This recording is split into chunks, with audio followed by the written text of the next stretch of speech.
अस्मद्गुरुभ्यो नमः। अस्मत्परमगुरुभ्यो नमः। श्रीमते रामानुजाय नमः। श्रीमते निगमान्तमहादेशिकाय नमः। श्रीमते रङ्गरामानुजमहादेशिकाय नमः। श्रीमते वराहमहादेशिकाय नमः। ज्ञानानन्दमयं देवं निर्मलस्फटिकाकृतिम् आधारं सर्वविद्यानां हयग्रीवमुपास्महे। ज्ञानानन्दमयं देवं निर्मलस्फटिकाकृतिम् आधारं सर्वविद्यानां हयग्रीवमुपास्महे। रामानुजदयापात्रं ज्ञानवैराग्यभूषणं श्रीमद्वेङ्कटनाथार्यं वन्दे वेदान्तदेशिकम्। लक्ष्मीनाथसमारम्भां नाथयामुनमध्यमाम् अस्मदाचार्यपर्यन्तां वन्दे गुरुपरम्पराम्। वेदान्तदेशिकयति पदपङ्कजषट्पदं पराकुशार्यतनयं श्रये रामानुजं गुरुम्। श्रीमते पराकुशरामानुजार्य महादेशिकाय नमः। श्रीमद्रङ्गशतारिसंयमिवरैः वीक्षास्पदं सादरम् श्रीमद्वेदवतं सदेशिकयते पादारविन्दाश्रयम् वादूलान्वयदेशिकबुधवरं वेदान्तिनं सद्गुरुं वाल्मीकिशुकव्याससूक्तिमधुपं नारायणार्यं भजे।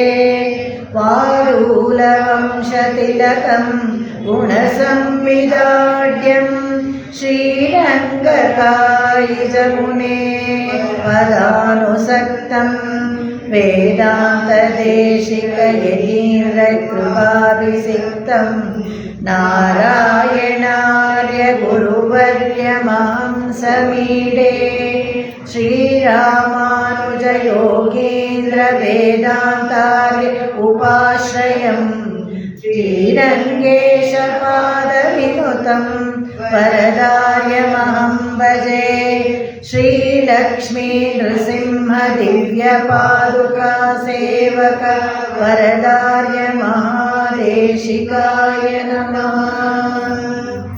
श्रीविष्णुचित्तकुलनन्दनकल्पवल्लीं श्रीरङ्गराजहरिचन्दनयोगदृश्यां साक्षात् क्षमां करुणया कमलाभिमान्यां गोदामनन्यशरणं शरणं प्रपद्ये।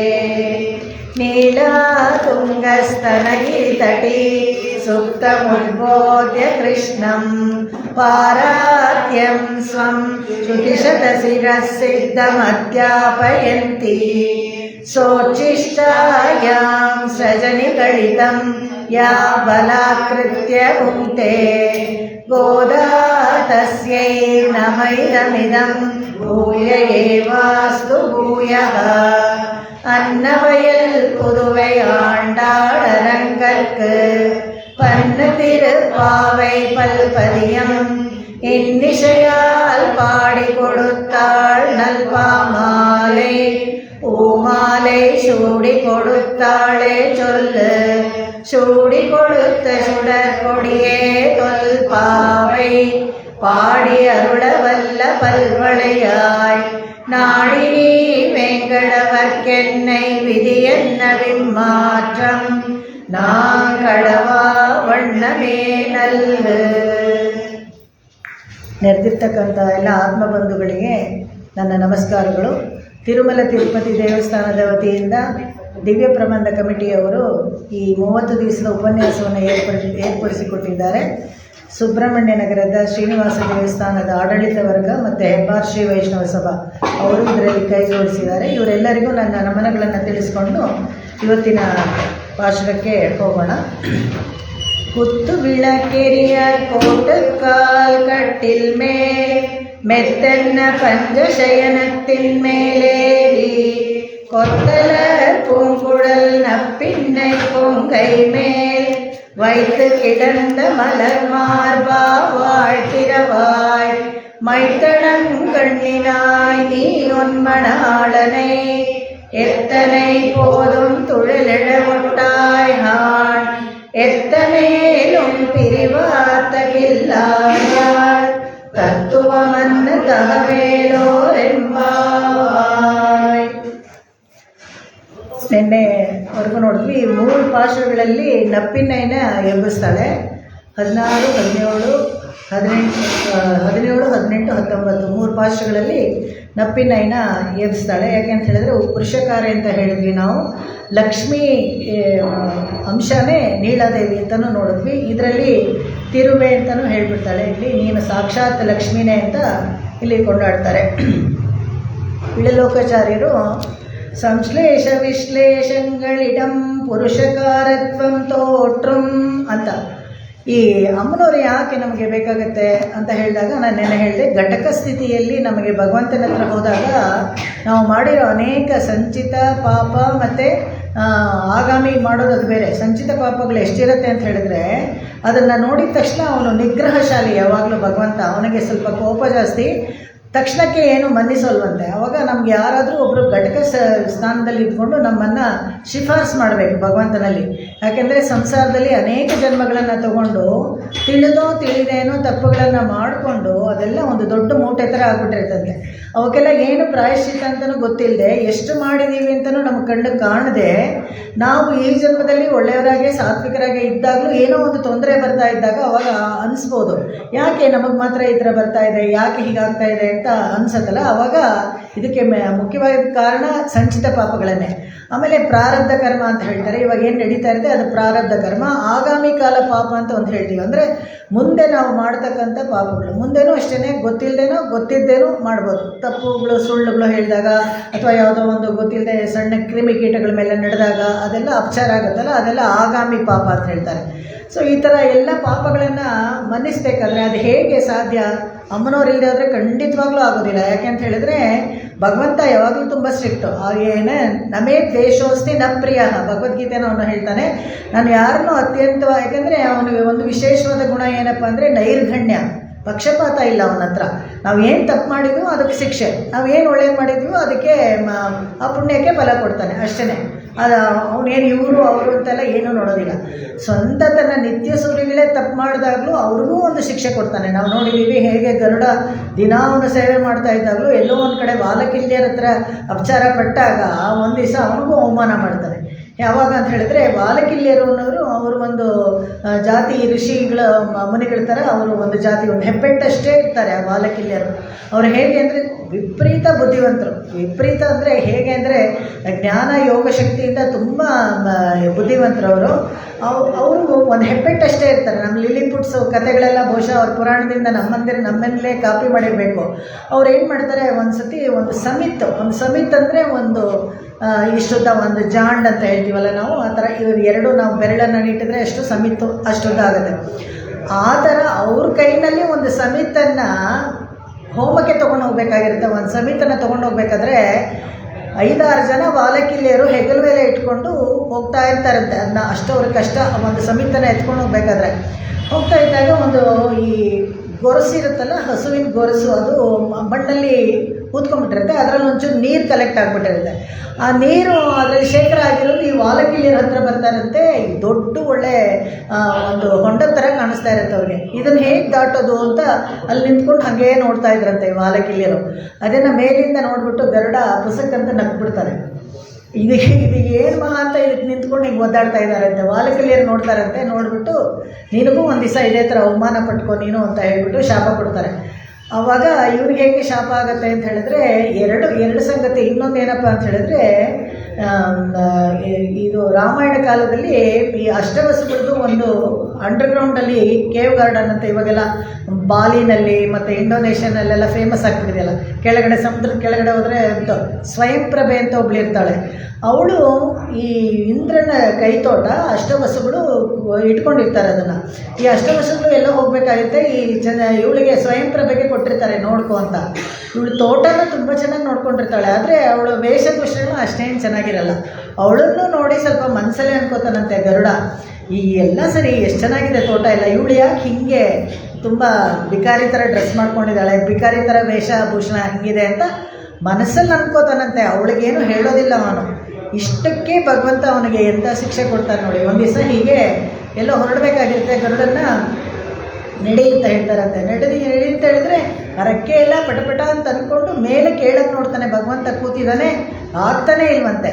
ಯಾಕೆ ಇಳಿಲ್ಲ ನೀನು, ಆಮೇಲೆ ಶುರು ಮಾಡ್ಕೊಳ್ತೀವಲ್ಲ, ಆಟೋಗಳೆಲ್ಲ ಸ್ಟಾರ್ಟ್ ಆಗಬೇಕಾದ್ರೆ ನಾವು ಇಳಿಲ್ಲ ಅಂತ ಕೇಳ್ತೀವಲ್ಲ, ಆ ಥರ ಭಗವಂತ ಕೇಳ್ತಾನಂತೆ. ಇಲ್ಲ ಬೇಡ ಅಂತ ಹಾಗೆ ತುಂಬ ಕಷ್ಟಪಡ್ತಾನಂತೆ, ಆಗೋದೇ ಇಲ್ಲ. ಆವಾಗ ಗರುಡನಿಗೆ ಗೊತ್ತಾಗುತ್ತೆ ಇದೇನೋ ಪರೀಕ್ಷೆ ಮಾಡ್ತಾ ಇದ್ದಾನೆ ಭಗವಂತ ಅಂತ. ಅವಾಗ ಕೇಳ್ತಾನಂತೆ, ಏನು ನನ್ನಿಂದ ಏನಾದರೂ ಅಪಚಾರ ಆಯ್ತಾ? ಆಗ್ತಾ ಇಲ್ವಾ? ಯಾಕೆ ನನ್ನ ಎತ್ತಕ್ಕಾಗ್ತಾ ಇಲ್ವ? ನಾನು ಅದೇನೇ ನೆನ್ನೆ ಇದ್ದವನೇ ಇವತ್ತು ಅದೇನೇ, ನಾನು ಯಾಕೆ ಆಗ್ತಾ ಇಲ್ಲ ಅಂತ. ಹಾಗಾದರೆ ಇವಾಗ ಎತ್ತಿ ನೋಡು ಅಂತಾರೆ. ಒಂದೇ ಒಂದು ಹೆಬ್ಬೆಟ್ಟು ಸುಮ್ಮನೆ ಹಿಂಗೆ ಇಟ್ಟಿರ್ತಾನಂತೆ ಭಗವಂತ ಆ ಗರುಡನ ಮೇಲೆ. ಅಷ್ಟಕ್ಕೆ ಭಗವಂತನ ಅವನ ಎತ್ತಕ್ಕೆ ಆಗ್ತಾ ಇರಲಿಲ್ಲ. ಆ ಕೈ ಎತ್ತಿದ ತಕ್ಷಣ ಅವನಿಗೆ ಹಾರಕ್ಕಾಯಿತು, ಕ್ಷಮಾಪಣೆ ಕೇಳ್ಕೊಳ್ತಾನಂತೆ. ಅವಮಾನ ಆಗ್ಬಿಡತ್ತೆ. ಎಂಥ ಸುಪರ್ಣ ಅಂತ ಹೆಸರು, ನಿತ್ಯ ಭಗವಂತನನ್ನು ತಗೊಂಡು ಸೇವೆ ಮಾಡ್ತಾ ಇದ್ದವನು ಅವತ್ತು ತೊಗೊಳಕ್ಕಾಗ್ತಾ ಇರಲಿಲ್ಲ. ನಿತ್ಯ ಸೂರ್ಯನೇ ಆದರೆ ಕೂಡ ಅವರು ಕೂಡ ಒಂದು ಕ್ಷಮಾಪಣೆ ಅಂತ ಏನಿಲ್ಲ, ಅವ್ರಿಗೂ ಶಿಕ್ಷೆ ಮಾಡೇ ಮಾಡ್ತಾರೆ ಭಗವಂತ. ಆ ಥರ ಇರಬೇಕಾದ್ರೆ ಇಲ್ಲಿ ಪಿಳಲೋಕಾಚಾರ್ಯರು ತುಂಬ ಚೆನ್ನಾಗಿ ಹೇಳ್ತಾರೆ, ಅಮ್ಮನವರ ಯಾಕೆ ನಮಗೆ ಬೇಕು ಘಟಕ ಸ್ಥಿತಿಯಲ್ಲಿ ಪುರುಷ ಕಾರ್ಯ ಅಂತ ಹೇಳಿದ್ರೆ ನಮ್ಮನ್ನು ಭಗವಂತನ ಹತ್ರ ತೋರಿಸ್ಬೇಕಾದ್ರೆ ವಿಂಡೋ ಡ್ರೆಸ್ ಅಂತಾರಲ್ಲ ಆ ಥರ ಮಾಡಿ ತೋರಿಸ್ಬೇಕಂತೆ. ಹೌದು, ನಿಜ, ನೀವು ಹೇಳೋ ಥರ ಇವನು ಎಷ್ಟೋ ತಪ್ಪುಗಳನ್ನೆಲ್ಲ ಮಾಡಿದ್ದಾನೆ, ಆದರೆ ಸಂಸಾರದಲ್ಲಿ ಯಾರು ಹೋದ್ರೂ ಹೀಗೇನೆ ಸುಲಭವಾಗಿ ಸಂಸಾರದಲ್ಲಿ ತಪ್ಪು ಮಾಡದೆ ಇರೋಕ್ಕಾಗಲ್ಲ. ಯಾಕಂದರೆ ಇಡೀ ಪ್ರಕೃತಿ ಮಂಡಲನೇ ಸತ್ವ ರಜಸ್ಸು ತಮಸ್ಸು ಈ ಗುಣಗಳಿಂದ ಆಗಿರೋದ್ರಿಂದ ಸಂಯೋಗಗಳು ನಮಗೆ ಹೇಗಾಗುತ್ತೆ ಅಂತ ಹೇಳಿದ್ರೆ ತುಂಬ ಚೆನ್ನಾಗಿ ಇದರಲ್ಲಿ ಮುಂದಿನ 33 ಪಾಶದಲ್ಲಿ ನಮಗೆ ಸಂಯೋಗ ವಿಯೋಗಗಳು ಹೇಗೆ ಏರ್ಪಡುತ್ತೆ ಅದನ್ನು ತುಂಬ ಚೆನ್ನಾಗಿ ತೋರಿಸ್ಕೊಟ್ಟಿದ್ದಾರೆ. ಯಾಕಂದರೆ ದ್ರವ್ಯ ಅದ್ರವ್ಯ ಅಂತ ಇದೆ. ಎಷ್ಟು ಸೈಂಟಿಫಿಕ್ಕಾಗಿ ಪುರಾಣಗಳಲ್ಲಿ ಎಲ್ಲ ನಮ್ಮ ಉಪಬ್ರಹ್ಮಣಗಳಲ್ಲೆಲ್ಲ ಹೇಳಿದ್ದಾರೆ ಅಂದರೆ ಇದನ್ನ ಇಟ್ಕೊಂಡು ಇವ್ರು ರಿಸರ್ಚ್ ಮಾಡಿ ಪೇಪರ್ ಸಬ್ಮಿಟ್ ಮಾಡಿ PhDಗಳು ತೊಗೊಳ್ಬೋದು. ಎಲ್ಲ ವ್ಯಕ್ತವಾಗಿ ಎಲ್ಲವನ್ನು ತೋರಿಸ್ಕೊಡ್ತಾರೆ. ಹೇಗೆ ಭಗವಂತನ ಹತ್ರ 24 ತತ್ವಗಳು ಅದು ಎಲ್ಲ ನಿತ್ಯವೂ ಯಾವುದೋ ಅಳಿದು ಹೋಗದೇ ಇರುವಂಥದ್ದು, ಅದರಲ್ಲಿ ಪ್ರಕೃತಿ ಮಂಡಲದಲ್ಲಿ ಅಮ್ಮನವರಿಂದ ಬರುವಂಥದ್ದು, ಅದು ಎರಡೂ ಸೇರಿ ವ್ಯಕ್ತ ಅವ್ಯಕ್ತ ಎರಡೂ ಸೇರಿ ಒಂದು ಪದಾರ್ಥ ಆಗುತ್ತೆ. ಅದರಲ್ಲಿ ಜೀವಾತ್ಮ ಸೇರಿಕೊಂಡು ಚೇತನಗಳಾಗುತ್ತೆ, ಜೀವಾತ್ಮ ಸೇರಿಕೊಂಡು ಅಚೇತನಗಳು ಆಗುತ್ತೆ. ಜೀವಾತ್ಮ ಅಚೇತನಗಳಲ್ಲೂ ಜೀವಾತ್ಮ ಇರುತ್ತೆ ಅಂತ ಹೇಳಿದ್ರೆ ಇವಾಗ ಕಲ್ಲು ಬೆಟ್ಟ ಸ್ಥಾವರಗಳು ಕೂಡ ಜೀವ ಇರುತ್ತೆ ಅಂತ ಹೇಳ್ತಾರೆ. ದೇವ ಮನುಷ್ಯ ತಿರ್ಯಕ್ ಸ್ಥಾವರ ಇದು ಎಲ್ಲನೂ ಜೀವಾತ್ಮ ಇದರಲ್ಲಿ 4 ಸೇರುತ್ತೆ ಇದರಲ್ಲಿ. ಹಾಗಾಗಿ ಆ ಸಂಯೋಗ ವಿಯೋಗಗಳು ಹೇಗಾಗತ್ತೆ ಅಂದರೆ ಅದನ್ನು ನಾವು ಈ ಜಿಗ್ಸಾ ಪಜಲ್ ಮಾಡ್ತೀವಲ್ಲ ಆ ಥರ ಜೋಡಿಸ್ತಾನೆ. ಆಶ್ಚರ್ಯ ಆಗುತ್ತೆ. ನಾವು ಯಾವಾಗಲೂ ಅನ್ಕೋತೀವಿ ಯಾರಾದರೂ ಇವಾಗ ಅರೇಂಜ್ ಮ್ಯಾರೇಜ್ ಮಾಡಬೇಕಾದ್ರೆ ಎಲ್ಲೆಲ್ಲೋ ಹುಡುಕಿ ಏನೇನೋ ಮಾಡಿ ಹೆಂಗೋ ಎಲ್ಲ ಮಾಡ್ತಾರಲ್ಲ, ಕೊನೆಯಲ್ಲಿ ಯಾರ ಹತ್ರನೋ ಹೋಗಿ ಅವರಿಗೆ ಮದುವೆ ಆಗುತ್ತೆ, ಅದೆಲ್ಲ ಆಗುತ್ತೆ, ವಿಯೋಗನೂ ಆಗ್ಬೋದು. ಇದೆಲ್ಲ ಕಾರಣ ಏನಪ್ಪ ಅಂತ ಹೇಳಿದ್ರೆ ಈ ಸಂಯೋಗ ವಿಯೋಗಗಳೆಲ್ಲನೂ ನಮಗೆ ಭಗವಂತನ ಸಂಕಲ್ಪ ಪೂರ್ವ ನಿಯೋಜಿತ. ಈ ನಮಗೊಂದು ನಮ್ಮ ಮನೇಲಿ ಒಂದು ತೊತ್ತಿ ಒಂದು ಕೆಲಸದವಳು ಇದ್ದಾಳೆ ಅಂತ ಇಟ್ಕೊಳ್ಳಿ, ಒಂದು ಕೆಲಸದವಳು ಅಥವಾ ನಮ್ಮ ಮಗನೋ ಮಗಳು ನಮ್ಗೆ ಹುಟ್ಟುತ್ತಾರೆ ಅಂತಿದ್ರೆ ಕೂಡ ಅದು ಕೂಡ ಎಲ್ಲ ಕರ್ಮಾನುಸಾರನೇ. ಅವ್ರಿಗೆ ನಮ್ಮ ಹತ್ರ ಯೋಗ ಇದ್ದರೆ ಮಾತ್ರನೇ ನಮ್ಮ ಹತ್ರ ಬಂದು ಇರ್ತಾರೆ, ಇಲ್ಲದಿದ್ದರೆ ಇಲ್ಲ. ಇದೇ ಥರ ಗಂಡ ಆಗಲಿ ಹೆಣ್ಣಾಗಲಿ ಅದೇ ಥರ ಚೆನ್ನಾಗಿರೋರು ಕೂಡ ವ್ಯತ್ಯಾಸವಾಗಿ ವರ್ತಿಸ್ಬಿಡ್ಬೋದು. ಆಮೇಲೆ ಅವಿಧೇಯ ಪತ್ನಿಗಳಾಗ್ಬೋದು, ಅವಿಧೇಯ ಪತಿಗಳಾಗ್ಬೋದು, ಈ ಥರದ್ದೆಲ್ಲ ಕರ್ಮಾನುಸಾರ ಬರುತ್ತೆ. ಎಷ್ಟೋ ದಿವಸ ಚೆನ್ನಾಗಿದ್ದವ್ರು ಕೂಡ ಆಮೇಲೆ ಇದ್ದಕ್ಕಿದ್ದಾಗೆ ಬದಲಾಗ್ಬಿಡ್ಬೋದು. ಇದಕ್ಕೆಲ್ಲ ಕಾರಣ ಏನಪ್ಪ ಅಂದರೆ ಈ ಸಂಯೋಗ ವಿಯೋಗ ಅಂತ ಇರುತ್ತಲ್ಲ, ಈ ಫಲಗಳನ್ನು ಕೊಡೋದು ಸಾಕ್ಷಾತ್ ನಮ್ಮ ಕರ್ಮಾನುಸಾರ. ಮುಂದಿನ ಪಾಶದಲ್ಲಿ ಹೇಳ್ತಾಳೆ, ಯಾಕೆಂದರೆ ಈ ನಪ್ಪಿನ ಈ ಭಗವಂತನ ಜೊತೆಗೆ ಸುಖವಾಗಿದ್ಲು ಅಲ್ವಾ, ಅವಳು ನಮ್ಮ ಜೊತೆಗೆ ಬಂದು ನಮ್ಮ ಗುಂಪಲ್ಲಿ ಸೇರಿಕೊಂಡು ನಮ್ಮ ಜೊತೆಗೆ ಭಗವಂತನ ಜೊತೆಗೆ ಬರಬೇಕು ಅಂತ ಹೇಳಿದ್ರೆ, ನಮಗೆ ಸಹಾಯವಾಗಿರಬೇಕು ಅಂದರೆ ಅದು ಎಷ್ಟೊಂದು ದೊಡ್ಡ ಅದೃಷ್ಟ. ಇದಕ್ಕೆ ಸಂಯೋಗ ಅಂತ ಹೇಳೋದು. ಅವಳು ನಮ್ಮನ್ನು ಮುಂದೆ ನಿಂತ್ಕೊಂಡು ಲೀಡರ್ ಥರ ನಮ್ಮನ್ನು ಭಗವಂತನ ಹತ್ರ ಕರ್ಕೊಂಡು ಹೋಗ್ತಾಳೆ ಅಂದರೆ ಎಂಥ ಒಂದು ಅದೃಷ್ಟ. ಅದು ಆಂಡಾಳು ಬಿಡೋದಿಲ್ಲ, ಅವಳನ್ನು ಕರೆದು ನಮ್ಮ ಜೊತೆಗೆ ಬಾ ಅಂತ ನೀಳೆನ ಕರೆದು, ನೀಳೆಯ ಅಂಶ ಅಂತಾರನೇ ನಪ್ಪಿನೈನ ಕರೆದು ಘಟಕ ಸ್ಥಿತಿಯಲ್ಲಿ ಇಟ್ಕೋತಾಳಲ್ಲ, ಇದು ತುಂಬ ಮುಖ್ಯ. ಎಲ್ಲೇ ಹೋದ್ರೂ ಯಾರಾದರೂ ಒಬ್ಬರು ಪರಿಚಯದವರಿದ್ದರೆ ಅವ್ರ ಮೂಲಕ ನಾವು ಹೋಗೋದು ನಮ್ಮ ಕೆಲಸ ತುಂಬ ಸುಲಭವಾಗುತ್ತೆ. ಅದನ್ನೆಲ್ಲ ಇಲ್ಲಿ ತಿಳಿಸ್ಕೊಡ್ತಾಳೆ. ಇಲ್ಲೇ ಅದನ್ನೇ ಹೇಳ್ತೀನಿ, ಸಂಶ್ಲೇಷ ವಿಶ್ಲೇಷದಿಂದ ಪುರುಷಕಾರತ್ವ ಇದೆಯಲ್ಲ, ಅದರಲ್ಲಿ ನಮ್ಗೆ ಗೊತ್ತಾಗುತ್ತೆ ಅಂತ, ಅವ್ರು ನಮ್ಗೆ ಮಾಡೋ ಉಪಕಾರ ಏನು ಅಂತ ಗೊತ್ತಾಗುತ್ತೆ ಅಂತೆ. ಇವಾಗ ಈ ವಿಶ್ಲೇಷ ಭಗವಂತನಿಂದ ಅಮ್ಮನವ್ರು ಏನಾದರೂ ಸೆಪ್ರೇಟ್ ಆದ್ರು ಅಂದರೆ ವಿಶ್ಲೇಷ ಆಯಿತು ಅವ್ರಿಗೆ, ರಾಮನಿಂದ ಬೇರೆ ಆಗಿಬಿಟ್ಲು, ರಾವಣ ಲಂಕೆಗೆ ಕರ್ಕೊಂಡು ಹೊರಟೋದ. ಈ ವಿಶ್ಲೇಷದಿಂದ ಯಾರ್ಯಾರಿಗೆ ಅನುಗ್ರಹ ಆಯಿತು? ಅಮ್ಮನವರು ಜೊತೆಗಿದ್ರೂ ಅನುಗ್ರಹ ಆಗುತ್ತೆ, ಬೇರೆ ಆಗಿದ್ದಾಗಲೂ ಅನುಗ್ರಹ ಆಗುತ್ತೆ. ಅದೆಲ್ಲ ಹೇಗೆ ಅಂದರೆ ಅದನ್ನು ನೋಡೋಣ. ಬೇರೆ ಆಗಿ ಹೊರಟೋದಾಗ ಆ ಕಾಲದಲ್ಲಿ ಅರಣ್ಯಕಾಂಡದಲ್ಲಿ ಬರುವಂಥ ಸನ್ನಿವೇಶಗಳಲ್ಲೆಲ್ಲ ನೋಡಿದ್ರೆ ಯಾರ್ಯಾರಿಗೆ ಅನುಗ್ರಹ ಆಯಿತು ಅಂತ ಹೇಳಿದರೆ, ಸುಗ್ರೀವನಿಗೆ ಅನುಗ್ರಹ ಆಯಿತು. ಸುಗ್ರೀವನಿಗೆ ರಾಮಸಖ್ಯ ಸಿಕ್ತು, ಹನುಮನಿಗೆ ರಾಮನ ದಾಸ್ಯ ಸಿಕ್ತು, ಕಬಂದನಿಗೆ ಶಾಪ ವಿಮೋಚನ ಆಯಿತು, ಆಮೇಲೆ ವಿಭೀಷಣನಿಗೂ ಶರಣಾಗತಿ ಮಾಡಿಕೊಂಡ, ಅವನು ಕೂಡ ರಾಮನ ದಾಸನಾದ. ಹೀಗೆ ಲಂಕೆಯ ಪ್ರಜೆಗಳಿಗೆಲ್ಲ ಅನುಗ್ರಹ ಆಯಿತು. ಯಾಕಂದರೆ ಒಂದು ಕೆಟ್ಟ ಅರಸನಿಂದ ತಪ್ಪಿಸ್ಕೊಂಡ್ರು. ಎಷ್ಟೋ ಜನನ್ನ ಸಾಯಿಸೋದೇ ಬೇಡ ಅಂತ ಎಷ್ಟೋ ಪ್ರಯತ್ನ ಪಡ್ತಾನೆ ರಾಮ, ಯುದ್ಧನೇ ಬೇಡ ಅಂತ, ಆದರೆ ರಾವಣ ಕೇಳೋದಿಲ್ಲ. ಲಂಕೆಯ ಪ್ರಜೆಗಳಿಗೆಲ್ಲ ಒಂದು ಒಳ್ಳೆ ರಾಜ ಸಿಕ್ತ, ವಿಭೀಷಣ ರಾಜ.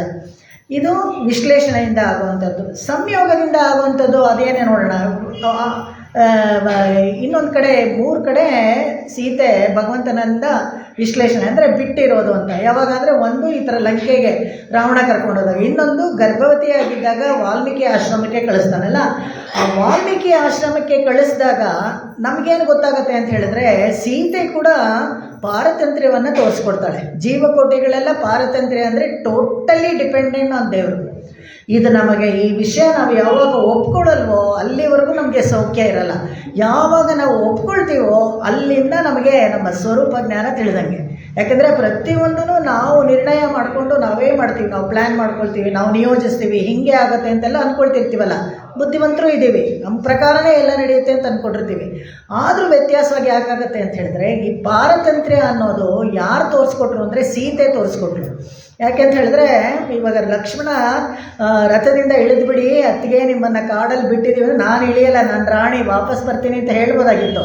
ಆದರೆ ಅಲ್ಲಿ ಏನು ತೋರಿಸ್ಕೊಟ್ಲು ಅಂತ ಹೇಳಿದ್ರೆ, ತನ್ನ ಪಾರತಂತ್ರ್ಯ ರಾಜಾಜ್ಞೆಯನ್ನು ತಾನು ಕೂಡ ಉಲ್ಲಂಘಿಸಬಾರ್ದು ಅನ್ನೋದನ್ನು ತೋರಿಸ್ಕೊಟ್ಟು ಜಗತ್ತಿಗೆ ಲವಕುಶ ಅನ್ನುವಂಥ ಉತ್ತಮವಾದ ಪ್ರಜೆಗಳನ್ನು ಮುಂದಿನ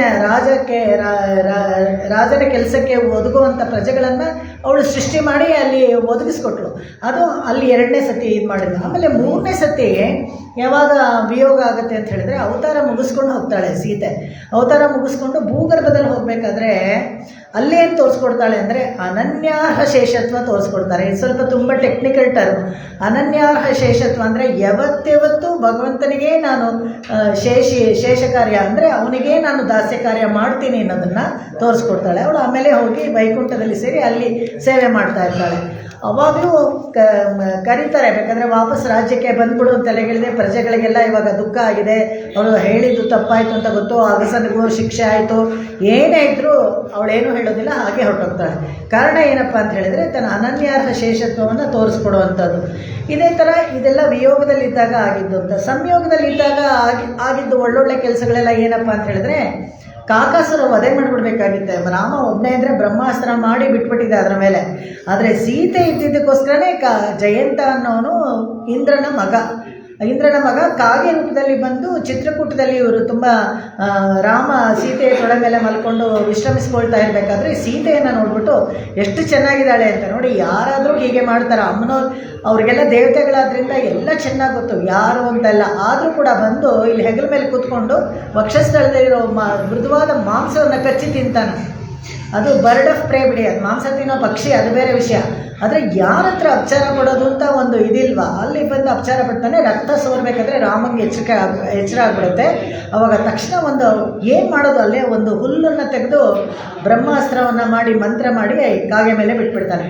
ಅದಕ್ಕೆ ಗುಬ್ಬಿ ಮೇಲೆ ಬ್ರಹ್ಮಾಸ್ತ್ರ ಅಂತ ಒಂದು ಗಾದೆ ಮಾತು ಬಂದಿದೆಯಲ್ಲ, ಇದರಿಂದನೇ ಬಂದಿದೆ. ಯಾಕಂತ ಹೇಳಿದ್ರೆ ಸಂಕಲ್ಪ ಮಾತ್ರದಿಂದ ಸುಟ್ಟುಬಿಡ್ಬೋದಾಗಿತ್ತು. ಆದರೆ ರಾಮಾವತಾರದಲ್ಲಿ ಏನಂದರೆ ಆತ್ಮಾನ ಮಾನುಷ ಮನ್ಯ, ಸಾಧಾರಣವಾದ ಮನುಷ್ಯರು ಹೇಗಿರ್ತಾರೋ ಹಾಗೇ ಇರ್ತೀನಿ, ಅತಿ ಮಾನುಷವಾಗಿರುವಂಥ ಶಕ್ತಿಗಳನ್ನೆಲ್ಲ ತೋರಿಸಲ್ಲ ಅಂತಲೇ ಅವತಾರ ಮಾಡ್ಕೊಂಡು ಬಂದಿರ್ತಾನೆ. ಕಾರಣ ಏನಂದರೆ ರಾವಣನ ವಧೆ ಮಾಡಬೇಕು. ರಾವಣನ ವಧೆ ಮಾಡಬೇಕಾದ್ರೆ ಈ ಕಂಡೀಷನ್ಸ್ ಎಲ್ಲ ಫುಲ್ಫಿಲ್ ಮಾಡಬೇಕು, ಮನುಷ್ಯನ ತನನೇ ಇರಬೇಕು. ಹಾಗಾಗಿ ಈ ಕಾಕಾಸುರ ತ್ರೀನ್ ಲೋಕಾನ್ ಸಂಪ್ರಯಿಷ್ಯಾಮಿ, ಎಲ್ಲ 3 ಲೋಕವನ್ನು ತಿರುಗ್ತಾನಂತೆ ತನ್ನ ಪ್ರಾಣವನ್ನು ಯಾರಾದರೂ ಕಾಪಾಡ್ತಾರಂತ. ಸ್ವಂತ ಅಪ್ಪನೇ ಬಾಗಿಲು ತೆಗಿತಾನೆ. ಎಲ್ಲಿ ಅಮರಾವತಿಗೆ ಹೋದಾಗ, ಏನು ಹೀಗೆ ಎದುರಿಸ್ಕೊಂಡು ಬಿಟ್ಕೊಂಡು ಬರ್ತಾ ಇದೆಯಾ ಅಂತ. ಅಯ್ಯೋ ಮೊದಲು ನನ್ನ ಒಳಗೆ ಕರ್ಕೊ, ಮೊದಲು ನನ್ನ ಒಳಗೆ ಏನಾಯಿತು ಅಂತ ಹೇಳ್ದ. ಗೊತ್ತಾಗುತ್ತೆ ಇಂದ್ರನಿಗೆ, ಅವನಿಗೆ ಓಹೋ ನೀನು ಸೀತೆಯಲ್ಲಿ ಅಪಚಾರ ಪಟ್ಟು, ಯಾರಲ್ಲಿ ಅಪಚಾರ ಪಟ್ಟು ಬಂದು ಇಲ್ಲಿ ಬರ್ತಾ ಇದೆಯಾ ಅಂತ ದಡ್ಡಂತ ಬಾಗಿಲು ಹಾಕ್ಬಿಡ್ತಾನಂತೆ. ಸ್ವಂತ ತಂದೆನೇ ಕಾಪಾಡೋದಿಲ್ಲ, ಬಾಗಿಲು ಹಾಕ್ಬಿಡ್ತಾನೆ. ಆ ಥರ ಕೊನೆಗೆ ಎಲ್ಲೂ ಹೋಗಿ ಆಗೋದೇ ಇಲ್ಲ. ಕೊನೆಗೆ 14 ಲೋಕನ ಸುತ್ತಿಬಿಟ್ಟು ಸುಸ್ತಾಗಿ ಧಪ್ಪಂತ ಕೆಳಗಡೆ ಬೀಳ್ತಾನೆ. ಬಿದ್ದಾಗ ಸೀತೆ ಕಾಲು ಹತ್ರ ಬೀಳ್ತಾನೆ. ಅವಾಗ ಅವಳು ಏನು ಮಾಡ್ತಾಳೆ, ಎಷ್ಟು ಕರುಣೆ, ಹೋದರೆ ಹೋಗಲಿ ಪಕ್ಷಿ ತಾನೆ ಅಂದ್ಬಿಟ್ಟು ಆ ತಲೆನ ರಾಮನ ಕಾಲ ಹತ್ರ ತಿರುಗಿಸ್ತಾಳಂತೆ. ಶರಣಾಗತಿ ಮಾಡೋ ಬದುಕೊಳ್ತೀಯ ಅಂತ ತಲೆನ ಕಾಲ ಹತ್ರ, ರಾಮನ ಕಾಲ ಹತ್ರ ತಿರುಗಿಸಿ ಅವನಿಗೆ ಜೀವದಾನ ಮಾಡ್ತಾಳೆ. ಹೋಗಲಿ ಅಂತ ಬಿಟ್ಬಿಡ್ತಾನೆ. ಅಷ್ಟಕ್ಕೂ ಅಲ್ಲಿಂದ ಹೇಳ್ತಾನಲ್ಲ ಮತ್ತೆ ಕಾಕಾಸುರ, ಹೇಳ್ಬೇಕಾದ್ರೆ ಒಂದು ಕಣ್ಣಿಂದ ಸೀತೆನೇ ನೋಡ್ತಾನಂತೆ. ಅಷ್ಟು ಅಪ್ರತಿಮ ಸುಂದರಿ, ಹುಟ್ಟುಗುಣ ಸುಟ್ಟರು ಹೋಗಲ್ಲ ಅಂತ. ಅದನ್ನು ನೋಡಿ ಈ ಅಸ್ತ್ರನ ಪ್ರಯೋಗ ಮಾಡಿದ್ನಲ್ಲ, ಅದಕ್ಕೆ ಒಂದು ಕಣ್ಣು ತೆಗೆದು ಬಿಡ್ತಾನೆ. ಹೀನಸ್ತಿ ನಯನಂ ಅಂತ ವೇದಾಂತ ದೇಶಿಕರು ದಯಾಶತಕದಲ್ಲಿ ಹೇಳ್ತಾರೆ. ಹೀನಸ್ತಿ ನಯನಂ, ಒಂದು ಕಣ್ಣು ಬೇಡವೇ ಬೇಡ ಇವನಿಗೆ. ಯಾಕಂದರೆ ಇವು ಕಾಕದೃಷ್ಟಿ ಅಂತ ಹೇಳ್ತೀವಲ್ಲ, ಇವಾಗಲೂ ಅಷ್ಟೇ ಶಿಫ್ಟಬಲ್ ಲೆನ್ಸು ಕಾಗೆಗೆ ಅಟ್ ಎ ಟೈಮ್ ಒಂದು ಕಡೆನೇ ನೋಡೋಕ್ಕಾಗೋದು. ಈ ಕಡೆ ನೋಡ್ತಾ ಇರುತ್ತೆ, ಈ ಕಡೆ ನೋಡಬೇಕಂದ್ರೆ ಆ ಲೆನ್ಸ್ನ ಶಿಫ್ಟ್ ಮಾಡ್ಕೊಂಡು ಈ ಕಡೆ ನೋಡುತ್ತೆ. ಈ ಥರದ್ದೆಲ್ಲ ಪ್ರಕೃತಿನಲ್ಲಿ ಏನಿದೆಯೋ ಅದನ್ನು ನಮಗೆ ತಿಳಿಸ್ಕೊಡೋ ಅಂಥ ವಿಷಯಗಳು ಬೇಕಾದಷ್ಟು ಸೀಕ್ರೆಟ್ಸು, ಎನ್ಸೈಕ್ಲೋಪೀಡಿಯಾ ಥರ ಎಲ್ಲ ನಮಗೆ ಪುರಾಣಗಳನ್ನು ಡೀಟೇಲಾಗಿ ಓದಿದ್ರೆ ನಮ್ಗೆ ಗೊತ್ತಾಗುತ್ತೆ. ಆ ಥರ ಅವರನ್ನು ಕ್ಷಮಿಸಿದ್ಲು. ಅದೇ ಥರ ಇನ್ನೊಂದು ಸಂಯೋಗದಲ್ಲಿ ಇರಬೇಕಾದ್ರೆ, ರಾಮನ ಜೊತೆಗೆ ಇರಬೇಕಾದ್ರೆ ಏನು ಮಾಡಿದ್ಲು ಅಂತಂದರೆ, ಸುತೀಕ್ಷ್ಣನ ಆಶ್ರಮಕ್ಕೆ ಹೋಗ್ತಾ ಇರಬೇಕಾದ್ರೆ ಬಿಲ್ಲು ಬಾಣ ಇದೆಲ್ಲ ಇಟ್ಕೊಂಡು ನಡ್ಕೊಂಡು ಹೋಗ್ತಾ ಇರ್ತಾರಲ್ಲ, ಇದರಲ್ಲಿ ಅರಣ್ಯ ವನವಾಸದಲ್ಲಿ ಅವಾಗ ಕೇಳ್ತಾಳಂತೆ, ನಮ್ಮ ಪಾಡಕ್ಕೆ ನಾವು ವನವಾಸಕ್ಕೆ ಬಂದಿದ್ದೀವಿ, ಎಲ್ಲೋ ಒಂದು ಕಡೆ 14 ವರ್ಷ ಕಾಲ ಕಳೆದ್ಬಿಟ್ಟು ಹೋಗ್ಬಿಡ್ಬೋದಲ್ವ, ನೀವು ಯಾಕೆ ಒಳ್ಳೆ ಕ್ಷತ್ರಿಯ ಥರ ಈ ಬಿಲ್ಲು ಬಾಣ ಎಲ್ಲ ಇಟ್ಕೊಂಡಿದ್ದೀರಾ ಅಂತ ಕೇಳ್ತಾರಂತೆ. ಇಲ್ಲ, ರಾಕ್ಷಸರೆಲ್ಲ ಬಂದರೆ ವಧೆ ಮಾಡಬೇಕಾಗತ್ತೆ ಅಂತ ಹೇಳ್ತಾಳೆ. ತಕ್ಷಣ ಸೀತೆ ಏನು ಕೇಳ್ತಾಳಂತೆ, ರಾಕ್ಷಸ ಅಂದರೆ ಏನು, ಅವರು ನಮ್ಮ ಮಕ್ಕಳ ಥರ ತಾನೆ, ಅವರನ್ನ ಯಾಕೆ ವಧೆ ಮಾಡಬೇಕು ಅಂತ. ಅವರು ಒಂದು ಜೀವ, ಅವ್ರಿಗೇನೋ ಅವ್ರ ಧರ್ಮದಲ್ಲಿ ಏನಿದೆಯೋ ಅದನ್ನು ಮಾಂಸ ಇದು ತಿನ್ಕೊಂಡು ಹೋಗ್ತಾರೆ. ನಮ್ಮ ಹತ್ರ ನಮಗೆ ತೊಂದರೆ ಕೊಟ್ಟರೆ ಮಾತ್ರ ನಾವು ಅವ್ರನ್ನ ಸಾಯಿಸಬೇಕೇ ಹೊರತು ಅವ್ರನ್ನ ವಧೆ ಮಾಡ್ತೀನಿ ಅಂತ ನೀವು ಯಾಕೆ ಹೇಳ್ತೀರಾ ಅಂತ ರಾಮನ್ನೇ ಕೇಳ್ತಾಳೆ. ಅದಕ್ಕೆ ಅವಾಗ ರಾಮ ಏನೂ ಉತ್ತರ ಕೊಡೋದಿಲ್ಲ. ಯಾವಾಗ ಉತ್ತರ ಕೊಡ್ತಾನೆ ಅಂತ ಹೇಳಿದ್ರೆ, ನಿಮಗೆ ಈ ಬಿಲ್ಲು ಬಾಣ ಎಲ್ಲ ಇಲ್ಲದೆ ಹೋದರೆ, ಲಕ್ಷ್ಮಣ ಜೊತೆಗಿಲ್ಲದೆ ಹೋದರೆ ನಿಮಗೇನು ಕಾಡಲ್ಲಿ ನಿಮಗೆ ಒಬ್ರಿಗೆ ಮ್ಯಾನೇಜ್ ಮಾಡೋಕ್ಕಾಗಲ್ವೇನೋ, ನಿರ್ವಾಹ ಮಾಡೋಕ್ಕಾಗಲ್ಲ ಅಂತ ಕಾಣುತ್ತೆ. ಅದಕ್ಕೆ ಲಕ್ಷ್ಮಣನ ಜೊತೆ, ಅದಕ್ಕೆ ಈ ಶಸ್ತ್ರಗಳೆಲ್ಲ ಏನೂ ಮಾತಾಡಲ್ಲ ರಾಮ. ಯಾವಾಗ ಸೀತೆಗೆ ಗೊತ್ತಾಗತ್ತೆ ತಾನು ಮಾತಾಡಿದ್ದು ತಪ್ಪು ಅಂತ ಹೇಳಿದ್ರೆ, 14,000 ಕರದೂಷಣರೆಲ್ಲ ಬರ್ತಾರಲ್ಲ. ಯಾವಾಗ ಶೂರ್ಪಣಿಗೆ ಮಾನಭಂಗ ಆದಾಗ ಅವಳು ಮೊದಲು ಹೋಗಿ ಕರದೂಷಣರಿಗೆ ಹೇಳೋದು, ಈ ಥರ ಅಲ್ಲಿಬ್ಬರು ಅಣ್ಣ ತಮ್ಮಂದ್ರಿದ್ದಾರೆ, ಅವರು ಹೀಗೆ ಮಾಡಿದ್ರು ನನಗೆ ಅಂತ ಹೇಳಿಬಿಟ್ಟು ಕಂಪ್ಲೇಂಟ್ ಮಾಡ್ತಾಳೆ. ಅವಾಗ ಓಡ್ ಬರ್ತಾರೆ ಅವರೆಲ್ಲರೂ. 14,000 ಕರದೂಷಣರು ರಾಕ್ಷಸರು ಒಬ್ಬೊಬ್ಬರು ಒಂದೊಂದು ಬೆಟ್ಟದಾಕಾರಕ್ಕೆ ಇರ್ತಾರಂತೆ. ಎಲ್ಲನೂ ಅನೇಕ ಥರ ಶಸ್ತ್ರಗಳು ಎಲ್ಲ ಇಟ್ಕೊಂಡು ಬರ್ತಾರೆ. ತೇರ್ ಮೇಲೆಲ್ಲ ಓಡಿಸ್ಕೊಂಡು, ಹೆಂಗೆ ಒಂದು ದೊಡ್ಡ ಧೂಳಂತೆ, ಯಾರು ಬರ್ತಿದ್ದಾರೆ ಅಂತ ಗೊತ್ತಾಗಲ್ಲ. 14,000 ಜನ ಒಟ್ಟಿಗೆ ಬರ್ತಾ ಇದ್ದಾರೆ ಅಂದರೆ ಹೇಗೆ. ಅವಾಗ ಬರ್ತಾ ಇದ್ದಾರೆ ಅಂತ ಹೇಳಿದಾಗ ರಾಮ ಹೇಳ್ತಾನಂತೆ ಲಕ್ಷ್ಮಣನಿಗೆ ಹೇಳಿಬಿಟ್ಟು, ನೋಡು ನೀನು ಸೀತೆನ ಕುಟೀರದೊಳಗೆ ಕಳಿಸ್ಬಿಟ್ಟು ನೀನು ಬಾಗಿಲಲ್ಲೇ ಕಾಯ್ತಾ ಇರು. ಯಾಕೆ ಅಂತ ಹೇಳಿದ್ರೆ, ನಾನು ಹೇಳೋವರೆಗೂ ಅವಳನ್ನು ಹೊರಗಡೆ ಬಿಡಬೇಡ ಅಂತ. ಇದು 2 ಕಾರಣ, ರಹಸ್ಯ ಅರ್ಥನೂ ಇದೆ ಅದಕ್ಕೆ, ಅದನ್ನು ಹೇಳ್ತೀನಿ. ನೀನು ಹೇಳೋವರೆಗೂ ಬಿಡಬೇಡ ಅಂತ. ಒಬ್ಬನೇ ಏಕಾಏಕಿ ಹೇಗೆ ಅಂತ ಹೇಳಿದ್ರೆ, ಇವರೆಲ್ಲ ಓಡಿ ಬಂದ್ರಲ್ಲ 14,000 ಕರದೂಷಣರೆಲ್ಲ ಒಳ್ಳೆ ಬಾಳೆ ಗಿಡದ ಥರ, ರಾಮ ಒಂದು ಆನೆ ಥರ ಎಲ್ಲ ತುಳಿದು ಧ್ವಂಸ ಮಾಡಿಬಿಟ್ನಂತೆ ಒಂದೇ ಸತಿ. ಅವರು ಬಂದ ಹಾಗೆ ಧೂಳು ಎದ್ದಿತ್ತಲ್ಲ, ಹೇಗೆ ಬಾಣ ಬಿಟ್ಟ ಅಂದರೆ, ಬಲ ಅತಿಬಲ ಅಂತ ಅವರಿಗೆ ಉಪದೇಶ ಆಗಿತ್ತು ರಾಮನಿಗೆ ವಿಶ್ವಾಮಿತ್ರನಿಂದ. 1 2 ಆಗಿ 2 4 ಆಗಿ 400 ಆಗಿ ಹಾಗೆ ಹೋಗಿ ಎಲ್ಲರ ಕತ್ತನ್ನು ತೆಗೆಸಿ ಆ ಬಾಣ ವಾಪಸ್ ಬಂದು ತೂಣಿಕೆ ಅಂತ ಹೇಳ್ತಾರೆ ಅದಕ್ಕೆ, ಬತ್ತಳಿಕೆಗೆ ವಾಪಸ್ ಬಂದು ಬೀಳುತ್ತೆ. ಅದು ಬಂದು ಬೀಳೋಷ್ಟೊತ್ತಿಗೆ ಅಲ್ಲೆಲ್ಲರೂ ನೆಲ ಕಚ್ಕೊಂಡ್ಬಿಟ್ಟಿದ್ರಂತೆ, ಎಲ್ಲರೂ ನೆಲಸಮನಾಗ್ಬಿಟ್ಟಿದ್ರು. ಆಮೇಲೆ ಹೇಳ್ತಾನೆ ಲಕ್ಷ್ಮಣನಿಗೆ, ಇವಾಗ ಸೀತೆನ ಹೊರಗಡೆ ಬಿಡೋ ಅಂತ. ಸೀತೆ ಹೊರಗಡೆ ಬಂದು ನೋಡ್ತಾಳೆ, ಏನು ಒಂದು ನಿಮಿಷಕ್ಕೆ ಇಷ್ಟು ಜನ ಸತ್ತೋದ್ರ, ಒಬ್ಬರೇನಾ ಅಂತ ಆಶ್ಚರ್ಯ ಆಗ್ಬಿಡತ್ತಂತೆ. ಅವಳಿಗೆ ಗೊತ್ತಾಗತ್ತೆ, ಯಾಕಂದರೆ ಏಕಾಏಕಿ ಕಲಿಯೇ ತುಳಿಲ ಮುಂದಿನ ಹಾಡಲು ಬರುತ್ತೆ. ಕಲಿಯೇ ಅಂತ ಒಂದು ಪದ ಆಂಡಾಳು ಉಪಯೋಗಿಸ್ತಾಳೆ. ಎಷ್ಟು ಇಂಟರ್ ಕನೆಕ್ಟೆಡ್ ಈ ಪದ್ಯಗಳೆಲ್ಲ ಅಂತ ಹೇಳಿದ್ರೆ, ಹಾಗೆಯೇ ಇಂಡಿಪೆಂಡೆಂಟಾಗಿ ಒಂದೊಂದೇ ಪಾಶ್ರಗಳನ್ನು ಹೇಳ್ಕೊಳ್ಳೋಕ್ಕೂ ಆಗಲ್ಲ. ಹಿಂದಿನ ಪಾಶ್ರಕ್ಕೂ ಹೋಗಬೇಕಾಗತ್ತೆ, ಮುಂದಿನ ಪಾಶ್ರದಲ್ಲಿ ಏನು ಹೇಳಿದಾಳೆ ಅಂತಲೂ ಹೇಳಬೇಕಾಗತ್ತೆ. ಆ ಥರ ಕಲಿಯೇ ಅಂತ ಹೇಳಿದಾಗ ಅಷ್ಟು ಅಪ್ರತಿಮವಾದ ಒಂದು ಸಾಮರ್ಥ್ಯ ಭಗವಂತನಿಗೆ. ಓಡ್ ಬಂದು ಮೈಯೆಲ್ಲ ರಣ ಆಗಿರುತ್ತಲ್ಲ, ನೋಡ್ತಾಳಂತೆ, ಹಾಗೆ ಕಟ್ಟಿ ಹಿಡ್ಕೊಳ್ತಾಳೆ ಭಗವಂತನ. ಅವಾಗ ಗೊತ್ತಾಗುತ್ತೆ ಯಾಕೆ ಈ ಸೀತೆನ ನೋಡೋಕ್ಕೆ ಬಿಡಲಿಲ್ಲ, ಇವಳು ಪರಾಕ್ರಮ ನೋಡೋಕ್ಕಾದ್ರೆ ಬಿಟ್ಟಿರ್ಬೋದಾ ಅಂತ ಹೇಳಿದ್ರೆ, ಸೀತೆಯ ದೃಷ್ಟಿ ಅಕಸ್ಮಾತ್ ಈ 14,000 ರಾಕ್ಷಸರ ಮೇಲೆ ಬಿದ್ದುಬಿಟ್ಟಿದ್ರೆ ಅವ್ರನ್ನೆಲ್ಲ ಸಾಯಿಸೋಕ್ಕಾಗ್ತಾ ಇರಲಿಲ್ವಂತೆ ರಾಮನಿಗೆ. ಅವ್ರನ್ನೆಲ್ಲ ಕಾಪಾಡಿಬಿಡ್ಬೇಕಾಗಿತ್ತು. ಹೇಗೆ ಕಾಕಾಸುರನ್ನ ಕಾಪಾಡಿದ್ನೋ ಅದೇ ಥರ ಕಾಪಾಡಿಬಿಡ್ಬೇಕಾಗಿತ್ತು. ಅಂಥ ಒಂದು ದೃಷ್ಟಿ ಅಮ್ಮನವರ ದೃಷ್ಟಿ. ಅದಕ್ಕೋಸ್ಕರ ಸೀತೆನ ಒಳಗಡೆ ಇರು ಅಂತ ಹೇಳ. ಹಾಗೇನೆ ತನ್ನ ಸಾಮರ್ಥ್ಯವನ್ನು ಕೂಡ ಸೀತೆಗೆ ತೋರಿಸ್ಕೊಡ್ತಾನೆ.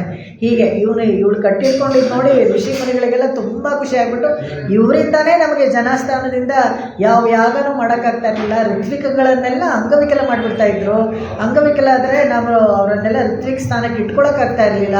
ಯಾಗ ಹೋಮಾದಿಗಳನ್ನು ಮಾಡೋಕ್ಕಾಗ್ತಾ ಇರಲಿಲ್ಲ. ತುಂಬ ಉಪಕಾರ ಆಯಿತು ಅಂತ ಎಲ್ಲರೂ ಬಂದು ನಾವು ಕಟ್ಟಿಟ್ಕೊಳ್ಬೇಕು, ನಿನ್ನ ಆಸೆ ಆಗ್ತಾ ಇದೆಯಲ್ಲ ಅಂತ ಕೇಳ್ತಾರಂತೆ. ಅವಾಗ ರಾಮ ಹೇಳ್ತಾರಂತೆ, ಇವಾಗ ಬೇಡ, ಮುಂದಿನ ಜನ್ಮ ಮುಂದಿನ ಅವತಾರದಲ್ಲಿ ನಾನು ಕೃಷ್ಣನಾಗಿ ಬರ್ತೀನಿ, ಅವಾಗ ನೀವೆಲ್ಲ ಗೋಪಿಕೆಯರಾಗಿ ನನ್ನ ಬೇಕಾದರೆ ಕಟ್ಟಿಟ್ಕೊಳ್ಬೋದು ಅಂತ. ಅವರೇನೆ ಕೃಷ್ಣಾವತಾರದಲ್ಲಿ ಎಲ್ಲ ಗೋಪಿಕೆಯರಿದ್ದಾರಲ್ಲ, ಈ ರಾಮಾವತಾರದಲ್ಲಿ ತ್ರೇತಾಯುಗದಲ್ಲಿ ಋಷಿ ಮುನಿಗಳಾಗಿದ್ದರು ಅವರೆಲ್ಲನೂ. ಹಾಗೆಯೇ ಬೇಜಾರು ಪಟ್ಕೊಳ್ತಾನಂತೆ ರಾಮ. ಹೇಗೆ ಅಂದರೆ, ನಾನಾಗೇ ಬಂದು ನಿಮ್ಮನ್ನೆಲ್ಲ ಕಾಪಾಡಬೇಕಾಗಿತ್ತು, ನಿಮಗೆಲ್ಲ ಏನು ತೊಂದರೆ ಇದೆ ಅಂತ ಕೇಳಬೇಕಾಗಿತ್ತು ಕಾಡಲ್ಲಿ, ಆದರೆ ನೀವಾಗೇ ಬಂದು ನಿಮ್ಮ ಕಷ್ಟ ನನ್ನ ಹತ್ರ ಹೇಳ್ಕೊಳ್ಳೋ ಥರ ಮಾಡಿಬಿಟ್ನಲ್ಲ ಅಂತ ಸಂಕೋಚ ಪಟ್ಕೊಳ್ತಾನಂತೆ. ಅಂಥ ಒಂದು ಚಕ್ರವರ್ತಿ ತಿರುಮಗನ ಅಂತ ತಮಿಳಲ್ಲಿ ಹೇಳ್ತಾರೆ, ಸಾಧಾರಣವಾದ ವ್ಯಕ್ತಿಯಲ್ಲ. ಹೀಗೆ ಸಂಶ್ಲೇಷದಲ್ಲಿರಬೇಕಾದ್ರೂ ಅಷ್ಟು ಇದು ಮಾಡ್ತಾರೆ. ಇದೇ ಥರ ಕೃಷ್ಣಾವತಾರದಲ್ಲೂ ನಾವು ನೋಡ್ತೀವಿ. ರುಕ್ಮಿ ಇರ್ತಾನಲ್ಲ, ರುಕ್ಮಿ ಶಿಶುಪಾಲನಿಗೆ ಕೊಡಬೇಕು ಅಂತ ರುಕ್ಮಿಣಿನ ಗೊತ್ತು ಮಾಡಿದಾಗ ಕೃಷ್ಣ ಬಂದು ಕ್ಷತ್ರಿಯ ಧರ್ಮದ ಥರ ಅವಳನ್ನು ಕರ್ಕೊಂಡು ಹೊರಟೋಗ್ಬಿಡ್ತಾನೆ. ದುರ್ಗೆ ಗುಡಿಯಿಂದ ಕರ್ಕೊಂಡು ಹೋದಾಗ ಎಲ್ಲರೂ ಯುದ್ಧಕ್ಕೆ ಹೋಗ್ತಾರೆ. ಶಿಶುಪಾಲ ಮೊದಲುಗೊಂಡು ಎಲ್ಲರೂ ಯುದ್ಧಕ್ಕೆ ಕಟ್ಟಿಸ್ಕೊಂಡು ಹಿಂದೆ ಹೋಗ್ತಾರೆ. ರುಕ್ಮಿನ ಇನ್ನೇನು ಕೊಂದೇ ಬಿಡಬೇಕು ಅಂತಿರ್ತಾನೆ ಕೃಷ್ಣ. ಅವಾಗ ರುಕ್ಮಿಣಿ ಹೇಳ್ತಾಳೆ, ಭಗವಂತನ ಕಾಲು ಹಿಡ್ಕೊಂಡು, ಅವ್ನು ನನ್ನ ಸಹೋದರ, ಅವನ್ನ ಬಿಟ್ಬಿಡು ಅಂತ. ಈ ಥರ ಜೊತೆಯಲ್ಲಿದ್ದಾಗ, ಏನು ಭಗವಂತನ ಜೊತೆಗಿದ್ದಾಗ ಎಷ್ಟು ಜನಕ್ಕೆ ಈ ಥರ ಉಪಕಾರ ಆಗುತ್ತೆ ಅಂತ. ಅದಕ್ಕೆ ನಮಗೆ ಶ್ರೀ ವೈಷ್ಣವ ಸಂಪ್ರದಾಯದಲ್ಲಿ ಮಿಥುನವೇ ಉದ್ದೇಶ. ನಮಗೆ ಮಿಥುನ ಉದ್ದೇಶ. ಶ್ರೀಮನ್ನಾರಾಯಣ ಯಾವಾಗಲೂ ಶ್ರೀನೂ ಇರಬೇಕು, ನಾರಾಯಣನೂ ಇರಬೇಕು, ಒಟ್ಟಿಗೆ ಇರಬೇಕು. ಆ ಶ್ರೀ ವೈಷ್ಣವ ಸಂಪ್ರದಾಯದಲ್ಲಿ ಯಾಕೆ ಇರಬೇಕು ಅಂತ ಹೇಳಿದ್ರೆ ಇದೇ ಕಾರಣ. ಯಾಕಂದರೆ ನಮ್ಮ ತಪ್ಪುಗಳನ್ನು ನಿಗ್ರಹ ಮಾಡಿಬಿಡ್ತಾನೆ ಭಗವಂತ. ಆಮೇಲೆ ನಮಗೆ ಇರೋ ಒಂದು ಜನ್ಮ, ಈ ಮನುಷ್ಯ ಜನ್ಮ ಮತ್ತೆ ಸಿಗುತ್ತೋ ಇಲ್ವೋ ಗೊತ್ತಿಲ್ಲ. ಅದರಿಂದ ನಾವು ಶರಣಾಗತಿ ಮಾಡ್ಕೊಳ್ಬೇಕಾದ್ರೆ ಅಮ್ಮನವ್ರ ಸಮೇತ ಮೊದಲು ಅಮ್ಮನವ್ರ ಹತ್ರ ಮಾಡಿಕೊಂಡು ಆಮೇಲೆ ಅವಳೇ ನಮ್ಮನ್ನು ಬಾಕಿ ಕೊನೆವರೆಗೂ ಭಗವಂತನ ಹತ್ರ ಕರ್ಕೊಂಡು ಹೋಗ್ತಾಳೆ. ಇದನ್ನೇ ಭಗವದ್ ರಾಮಾನುಜರು ಕೂಡ ತೋರಿಸ್ಕೊಟ್ರು ನಮಗೆ. ಅವರೂ ಅಷ್ಟೇ ಪಂಗನಿ ಉತ್ತರದಲ್ಲಿ ಶ್ರೀರಂಗದಲ್ಲಿ ಶರಣಾಗತಿ ಮಾಡ್ಕೊಳ್ಬೇಕಾದ್ರೆ ಮೊದಲು ಅಮ್ಮನ ಹತ್ರನೇ ಶರಣಾಗತಿ ಗದ್ಯ ಅಂತ ಬರೆದ್ರು. ಅದರಲ್ಲಿ ಸಂಭಾಷಣೆ ಮಾಡ್ಕೊಳ್ತಾರೆ, ಡೈರೆಕ್ಟಾಗಿ ಅಮ್ಮನವ್ರ ಹತ್ರ ಮಾತಾಡ್ತಾರೆ. ಆಯಿತು, ನಾನು ಒಪ್ಕೊಳ್ತೀನಿ, ನಿಮಗೆ ಎಲ್ಲರಿಗೂ ಹೀಗೆ ಕೊಡು ಅಂತ ಕೂಡ ಕೇಳ್ಕೊಳ್ತಾರೆ. ತಾನು ಶರಣಾಗತಿ ಮಾಡಿಕೊಂಡು ತನ್ನ ಅನುಯಾಯಿಗಳಿಗೂ ಎಲ್ಲರಿಗೂ ಇದೇ ಥರ ಮೋಕ್ಷವನ್ನು ಕೊಡಿಸ್ಬೇಕು ಅಂತ ಈ ಥರ ಕಾಪಾಡ್ತಾರೆ ಹೀಗೆ ಅಂತ. ಮತ್ತು ನೀಳಾದೇವಿದು ಏನು ಒಂದು ವಿಶಿಷ್ಟ ಅಂತ ಹೇಳಿದ್ರೆ, ತನ್ನ ಸೌಂದರ್ಯ ಅತಿಶಯದಿಂದ ತುಂಬ ವಾಲಭ್ಯ, ನಮಗೆ ಭಗವಂತನ ಹತ್ರ ವಾಲಭ್ಯ, ನಮ್ಮ ಮೇಲೆ ವಾತ್ಸಲ್ಯ. ನೆನ್ನೆ ಕೂಡ ಹೇಳಿದ್ವಿ, ಅವಳು ಗುಣನೇ ಅದು. ಅದರಿಂದ ನಮ್ಮನ್ನು ಕಾಪಾಡ್ತಾಳೆ ಅಂತ. ಇವಾಗ ಈ ಪಾಶ್ರಕ್ಕೆ ಪ್ರತಿಪದಾರ್ಥ ನೋಡೋಣ. ತುಂಬ ಸೊಗಸಾದ ಪಾಶ್ರ. ಈ ಪಾಶ್ರಕ್ಕೆ ಎಲ್ಲ ಯೂಶಲಿ ಏನು ಮಾಡ್ತಾರೆ, ಎಲ್ಲೆಲ್ಲಿ ತಿರುಪಾವೆ ಅನುಸಂಧಾನ ಮಾಡ್ತಿರ್ತಾರೋ ಅಲ್ಲೆಲ್ಲ ಕುತ್ತು ಒಳಕು ಎಲ್ಲ 5 ದೀಪ ಮೂಗಿರೋವಂಥ ದೀಪಗಳನ್ನು ಹಚ್ಚಿ, ಸಾಲು ದೀಪ ಹಚ್ಚಿ ಕೊಂಡಾಡ್ತಾರೆ. ಎಲ್ಲನೂ ತುಂಬ ಚೆನ್ನಾಗಿರುತ್ತೆ. ಯಾಕಂದರೆ ಬೆಳಕು ಯಾವಾಗಲೂ ಅಷ್ಟೇ, ಅಜ್ಞಾನದಲ್ಲಿರೋ ನಮಗೆಲ್ಲನೂ ಕತ್ಲಲ್ಲಿ ಇರ್ತೀವಲ್ಲ ನಾವು, ನಮಗೆಲ್ಲ ಬೆಳಕು ಬೇಕು. ನಮಗೆ ಭಗವಂತನೇ ಜ್ಯೋತಿ ಸ್ವರೂಪ ಅಂತ ಹೇಳ್ತಾರೆ. ಹೇಗೆಂದರೆ ತನ್ನನ್ನು ತೋರಿಸಿ ಇಡೀ ಪ್ರಪಂಚವನ್ನು ನಮಗೆ ತೋರಿಸ್ಕೊಡುವಂಥ ಜ್ಯೋತಿ ಸ್ವರೂಪ ಭಗವಂತ. ಅದನ್ನು ಇಲ್ಲಿ ಹೇಳ್ತಾರೆ, ಕುತ್ತು ವಿಳಕೆರಿಯ ಕೋಟು ಕಾಲ್ ಕಟ್ಟಿಲ್ ಮೇಲ್. ಕುತ್ತು ಅಂತ ಹೇಳಿದ್ರೆ ಗೊಂಚಲು ಅಂತ. ಕುತ್ತು ವಿಳಕೆರಿಯ 5 ಮೂಗಿರುತ್ತಲ್ಲ, ಅದಕ್ಕೆ ಆ ಥರ ಹೇಳ್ತಾರೆ, ಅದನ್ನು ಹಚ್ಚಬೇಕು. ಇದೇನು ವಿಶೇಷವಾಗಿ 5 ಮೂಗಿರೋದು ಎಲ್ಲ ಕಡೆನೂ ಹಚ್ಚಬೇಕು. ಯಾಕೆ ಅಂತ ಯೂಶಲಿ 5 ಮೂಗಿರೋದೆಲ್ಲ ಮದುವೆನಲ್ಲಿ ಕೊಡ್ತಾರೆ ನಮಗೆ. ಹಚ್ಚಬೇಕಾದ್ರೆ ಒಂದೋ ಎರಡೋ ಮಾತ್ರ ಹಚ್ತೀವಿ ನಾವು. ಎಣ್ಣೆ ಜಾಸ್ತಿ ಹಾಕಬೇಕು 5 ಮೂಗು, ಅದು ಬೇರೆ ಒಂದು ಇದು ಏನೋ ಒಂದು ಇಟ್ಕೊಳ್ತೀವಿ, 2 ಮಾತ್ರ ಹಚ್ತೀವಿ. ಶ್ರಮ ಅಂತ. ಇದರಲ್ಲಿ ಏನಪ್ಪ ಅಂದರೆ ಒಂದೇ ಮೂಗಿಗೆ ನೀವು ಎಣ್ಣೆ ಹಾಕಿದ್ರು 5 ಕಡೆಗೂ ಹೋಗಿ ಚೆನ್ನಾಗಿ ಒಂದೇ ಸಮ ಉರಿಯುತ್ತೆ ಆ ದೀಪ. ಆ ದೀಪದಿಂದ ನಾವು ಕಲ್ತ್ಕೊಳ್ಳೋವಂಥ ಒಂದು ಅಚೇತನ ಪದಾರ್ಥದಿಂದ ನಾವು ಕಲ್ತ್ಕೊಳ್ಬೇಕಾಗಿರೋ ವಿಷಯ ಎಷ್ಟಿದೆ ನೋಡಿ. ಏನೋ ಒಂದು ಇವಾಗ ಒಂದು ಆಹಾರ ಒಂದು ಏನೋ ಒಂದು ಅನುಭವಿಸಬೇಕು, ಭೋಗ ವಸ್ತು ಒಂದು ಸಿಕ್ಕಿದ್ರೆ ಹಂಚಿಕೊಳ್ಬೇಕು. ಅದು ಏಕಂ ಸ್ವಾದಂ ನ ಭುಂಜೀತ ಅಂತ. ಒಂದು ಸ್ವಾದವಾದ ಒಂದು ಹಣ್ಣು ಒಂದು ವಿಷಯ ಸಿಕ್ಕಿದ್ರೆ ಒಬ್ಬರೇ ನಾವು ಅನುಭವಿಸ್ಬಾರ್ದು, ಎಲ್ಲರ ಜೊತೆಗೆ ಹಂಚ್ಕೊಂಡು ಅದನ್ನು ಅನುಭವಿಸ್ಬೇಕು. ನಮಗೊಂದು ಒಳ್ಳೇದಾಗಿದ್ದರೆ ಎಲ್ಲರಿಗೂ ಒಳ್ಳೇದಾಗಲಿ ಅಂತ ಆ ಥರ ಮಾಡಬೇಕು. ಕುತ್ತು ವಿಳಕ್ಕಿರಿಯ ಅದು ಉರಿತಾ ಇದ್ದಾಗ ದೀಪ ಹಚ್ಚಿದಾಗ ಕತ್ಲೆನಲ್ಲಿ ದೀಪ ಎಲ್ಲಿದೆ ಅಂತಲೂ ಗೊತ್ತಾಗುತ್ತೆ, ತನ್ನ ಸುತ್ತಲೂ ಏನಿದೆ ಅಂತಲೂ ನಮಗೆ ಗೊತ್ತಾಗುತ್ತೆ. ಅದೇ ಥರನೇ ಭಗವಂತನೂ ಅಷ್ಟೇ. ಭಗವಂತನ ಇರುವಿಕೆ ನಮಗೆ ಅರಿವಾದಾಗ ನಮ್ಮ ಹೃದಯಾಕಾಶ ಅಂತ ಏನು ಹೇಳ್ತೀವಿ, ಅಲ್ಲಿ ಭಗವಂತ ಅಂತರ್ಯಾಮಿಯಾಗಿ ಪ್ರತಿಯೊಬ್ಬರಲ್ಲೂ ಇರ್ತಾನೆ. ಅವನು ಇರೋದನ್ನು ನಾವು ಗುರುತಿಸ್ಕೊಂಡ್ರೆ ನಾವು ಅವನಿರೋದು ಗೊತ್ತಾಗತ್ತೆ, ಸುತ್ತಲೂ ಎಲ್ಲರಲ್ಲೂ ಭಗವಂತ ಇರೋದು ಗೊತ್ತಾಗತ್ತೆ. ಎಲ್ಲ ವಸ್ತುವಿನ ಒಳಗೂ ಹೊರಗೂ ಇರೋದು ಅಂತರ್ಬಹಿಷ್ಠ ತತ್ಸರ್ವ ವ್ಯಾಪ್ಯ ನಾರಾಯಣ ಸ್ಥಿತ. ಇದನ್ನೆಲ್ಲ ವೇದದಲ್ಲಿ ಹೇಳಿರುವಂಥ ಮಂತ್ರಗಳಿವೆಲ್ಲನೂ. ಎಲ್ಲ ಕಡೆನೂ ಭಗವಂತ ಇದ್ದಾನೆ. ಕೆಲವು ಕಡೆ ವ್ಯಕ್ತವಾಗಿ ಕಾಣಿಸ್ತಾನೆ, ಕೆಲವು ಕಡೆ ಕಾಣಿಸೋದಿಲ್ಲ. ಭಗವಂತ ನಮಗೆ ಕಾಣಿಸೋದೇ ಇಲ್ಲ. ಯಾಕೆಂತ ಹೇಳಿದ್ರೆ ಅಷ್ಟು ಭಕ್ತಿ ಎಲ್ಲ ನಮಗೆ ಇಲ್ಲವೇ ಇಲ್ಲ ಬಿಡಿ. ಪ್ರಹ್ಲಾದಂತರ ಧ್ರುವಂತರ ನಾವು ಭಕ್ತಿ ಮಾಡಿದ್ರೆ ಮಾತ್ರನೇ ಭಗವಂತ ನಮಗೆ ಕಾಣಿಸ್ಬೇಕಾದ್ರೆ. ಆ ಕಾಣಿಸೋಲ್ಲ ಅಂತ ಮಾತ್ರಕ್ಕೆ ಅವನು ಇಲ್ಲ ಅಂತಲ್ಲ. ಯಾಕೆಂತ ಹೇಳಿದ್ರೆ ಇವಾಗ ಗಾಳಿ ನಾವೆಲ್ಲ ಉಸಿರಾಡ್ತೀವಿ, ನಮ್ಗೆ ಕಾಣಿಸಲ್ಲ ಅಂತ ಹೇಳ್ಬಿಟ್ಟು ಉಸಿರಾಡಿದ್ರೆ ನಮಗೆ ಜೀವ ನಿಲ್ಲೋದಿಲ್ಲ, ಉಸಿರಾಡದೆ ಹೋದರೆ. ಅದು ಇರೋ ಅನ್ನೋ ವಸ್ತು ಗೊತ್ತಾಗುತ್ತೆ. ಇದಕ್ಕೆ ಅವನನ್ನು ದ್ರವ್ಯ ಪದಾರ್ಥದಲ್ಲಿ ಭಗವಂತನನ್ನು ಇಟ್ಕೊಳ್ತಾರೆ. ಅವ್ಯಕ್ತವಾಗಿದ್ದರೆ ಕೂಡ ಒಂದು ಪದಾರ್ಥ ಅದು ಜೀವಂತವಾಗಿರಬೇಕಾದ್ರೆ ಭಗವಂತ ಇರಲೇಬೇಕು. ಅಂತರ್ಯಾಮಿಯಾಗಿರೋ ಭಗವಂತ ಹೊರಟು ಬಿಟ್ಟರೆ ಆಮೇಲೆ ಅಲ್ಲಿ ಏನೂ ಇರೋದಿಲ್ಲ, ಸತ್ತೇ ಇರೋದಿಲ್ಲ ಅಂತ. ಸತ್ಯ ಅಂದರೆ ಆ ವಿಷಯ ಏನಿರುತ್ತೆ ಆ ವಸ್ತುವಾಗಿ ಇರೋದಿಲ್ಲ ಅಂತ ಅರ್ಥ. ಇಲ್ಲಿ ಕುತ್ತು ವಿಳಕ್ಕೇರಿ ಈ 5 ಮೂಗು ಅಂತ ಹೇಳಿದ್ವಲ್ಲ, ಈ 5 ಮೂಗು ಏನಪ್ಪ ಅಂತ ಹೇಳಿದ್ರೆ ಇದಕ್ಕೆ ಸ್ವಾಪದೇಶ ಅರ್ಥ. ಸ್ವಾಪದೇಶ ಅರ್ಥ ಅಂದರೆ ದ್ವಂದ್ವಾರ್ಥ ಅಂತ ಹೇಳಿ, ಡಬಲ್ ಮೀನಿಂಗ್ ಅಂತ ಏನು ಹೇಳ್ತೀವಿ. ದ್ವಂದ್ವಾರ್ಥ ಅಂದರೆ ನೋಡೋಕ್ಕೆ ಮೇಲ್ನೋಟಕ್ಕೆ ಒಂದು ಅರ್ಥ ಇರುತ್ತೆ, ಆದರೆ ಅದು ಒಳಗರ್ಥ ಕವಿಯ ಅಂತರಾಳದಲ್ಲಿ ಏನಂತ ಬರೆದಿರ್ಬೋದು ಅಂತ ಹೇಳ್ಕೊಂಡು ಸಾಧಾರಣವಾಗಿ ಎಲ್ರಿಗೂ ಏನು ಅದನ್ನು ಅರ್ಥ ಮಾಡ್ಕೊಂಬಿಡೋಕ್ಕಾಗಲ್ಲ. ಆದರೆ ದೊಡ್ಡ ದೊಡ್ಡ ಪಂಡಿತರು ಆಚಾರ್ಯರೆಲ್ಲ ಪೂರ್ವಾಚಾರ್ಯರು ಈಗಾಗಲೇ ನೋಡಿಟ್ಕೊಂಡು ನಮಗೆ ಹೇಳಿದ್ದಾರೆ. ಅನೇಕ ವ್ಯಾಖ್ಯಾನಗಳಿದೆ, ತಿರುಪಾವೆಗೆ ಅನೇಕರು ಬರೆದಿದ್ದಾರೆ, ಇನ್ನೂ ಬರಿತಾನೇ ಇದ್ದಾರೆ ಕೂಡ.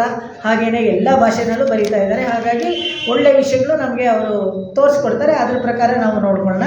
ಏನು ಇದು 5 ಮುಖ ಅಂತ ಹೇಳಿದ್ರೆ ಇದು 5 ನೆಲೆ, ಭಗವಂತನ ನೆಲೆ 5 ಥರ ಇದೆ. ಹೇಗೆಂದರೆ ಪರ, ವಿಭವ, ವ್ಯೂಹ, ಅರ್ಚ, ಅಂತರ್ಯಾಮಿ ಅಂತ 5 ಥರ ನಾವು ನೋಡಿದ್ವಿ. ಮೊದಲನೇ 5 ಪದ್ಯದಲ್ಲಿ ಕೂಡ ತಿರುಪಾವೈನಲ್ಲಿ ಈ 5 ಥರ ಭಗವಂತನನ್ನೇ ನಮಗೆ ಪರಿಚಯ ಮಾಡಿಸ್ಕೊಡ್ತು. ಸೊ ಈ 5 ಕುತ್ತು ವಿಳಕಿಗೆ 5 ತುದಿ ಇರೋದು. ಈ 5 ಪರ, ವಿಭವ, ವ್ಯೂಹ, ಅರ್ಚ, ಅಂತರ್ಯಾಮಿ ಅಂತ ಇಟ್ಕೋಬೋದು. ಇಲ್ಲದೆ ಹೋದರೆ ಈ 5 ಮೂಗಿಗೆ ಜ್ಯೋತಿ ನಮಗೆ ಕೊಡುತ್ತೆ, ಜ್ಞಾನ ನಮಗೆ ಕೊಡುತ್ತೆ. ಅಂದರೆ ಯಾವುದ್ರ ಮೂಲಕ ನಾವು ಜ್ಞಾನ ಸಂಪಾದಿಸ್ಕೊಳ್ಬೇಕು ಅಂತ ಹೇಳಿದ್ರೆ ಶ್ರುತಿ, ಸ್ಮೃತಿ ಮತ್ತು ಇದು ಪಾಂಚರಾತ್ರ, ಆಗಮ, ಇವೆಲ್ಲ ಭಗವದ್ಗೀತೆಗಳು, ಪ್ರಾಸ್ಥಾನತ್ರಯ ಅಂತ ಹೇಳ್ತಾರೆ, ಬ್ರಹ್ಮಸೂತ್ರ, ಉಪನಿಷತ್ತು, ಬೇಕಾದರೆ ನೀವು ಪ್ರಬಂಧಗಳು ಅಂತ ಬೇಕಾದರೂ ಇಟ್ಕೊಳ್ಬೋದು. ಇದೆಲ್ಲನೂ ಈ 5 ಮೂಗು.